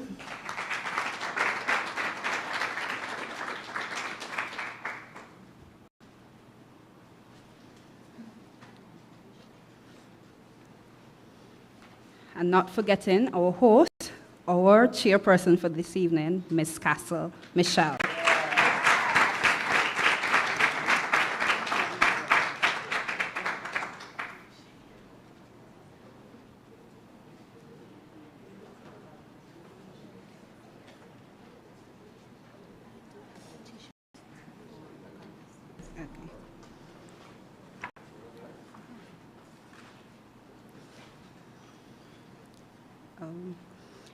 As we bring this first ever public speaking competition for Financial Information Month to a close, the pleasure is mine to express a heartfelt gratitude on behalf of the organizing team.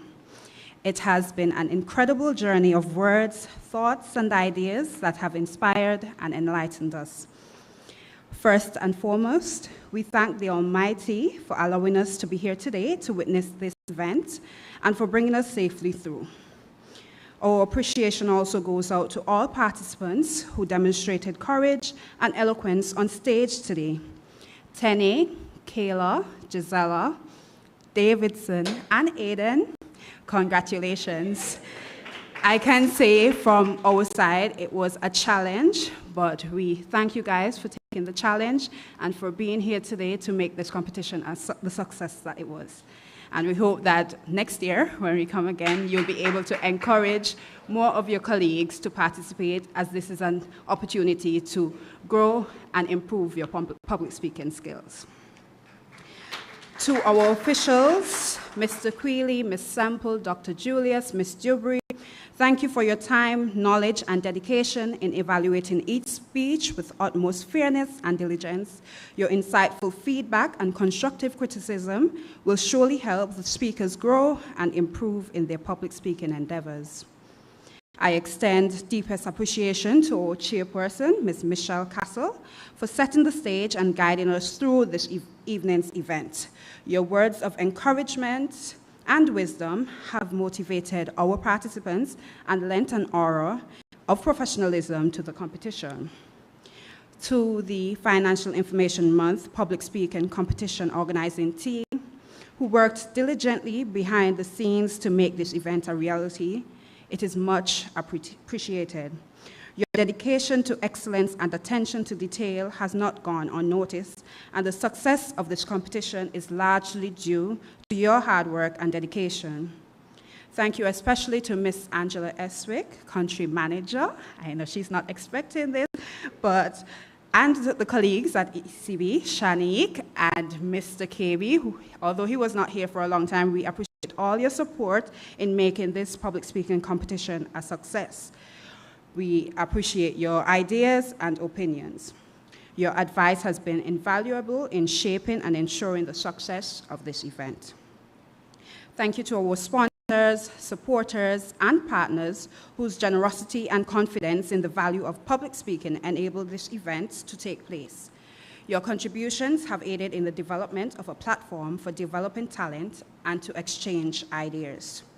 I will use this opportunity to make mention of our partners for this year's Financial Information Month: the ECCB Agency Office, Ministry of Finance and Economic Management, the Montserrat Social Security Fund, Bank of Montserrat Limited, Financial Services Commission, the Ministry of Education, RX Gym, Ryan Darrow, Regal Dental, Dr. Coretta Fergus, Flo Montserrat, Digicel Montserrat, the Braids Primary School, Office of the Premier, the Statistics Department Montserrat, the Trade Division of the Office of the Premier, Montserrat Red Cross, Montserrat Nurses Association, the Government Information Unit, ZJB Radio, Montserrat Secondary School, Montserrat Community College, St. Patrick's Cooperative Credit Union, Montserrat Building Society Limited. We also extend many thanks to Philomagic Media and the Montserrat Cultural Center, as well as to Mrs. Chalmers for the rendition of the national song, and for Mr. Wayne Fenton, who would have recorded. We also wish to thank Golden Media, who supported us in our promotional items. We also wish to thank Mr. Duke of Rock Prince, who would have personalized our cups for our officials, which we do appreciate much. And to you, our wonderful audience, we appreciate you for being here today. Your enthusiasm, your support, and your applause have stimulated the presenters and added to the atmosphere of this competition. Without your support, this event would not have been as impactful. Thank you all once again for making this public speaking competition a resounding success, and we look forward to seeing you again next year. Thank you.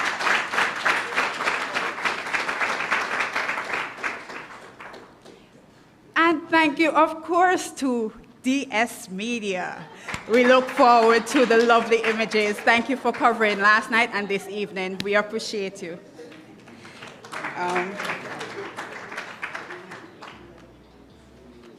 We have refreshments downstairs, so as you leave, we'll join downstairs. Thank you again. To create wealth for yourself and your loved ones.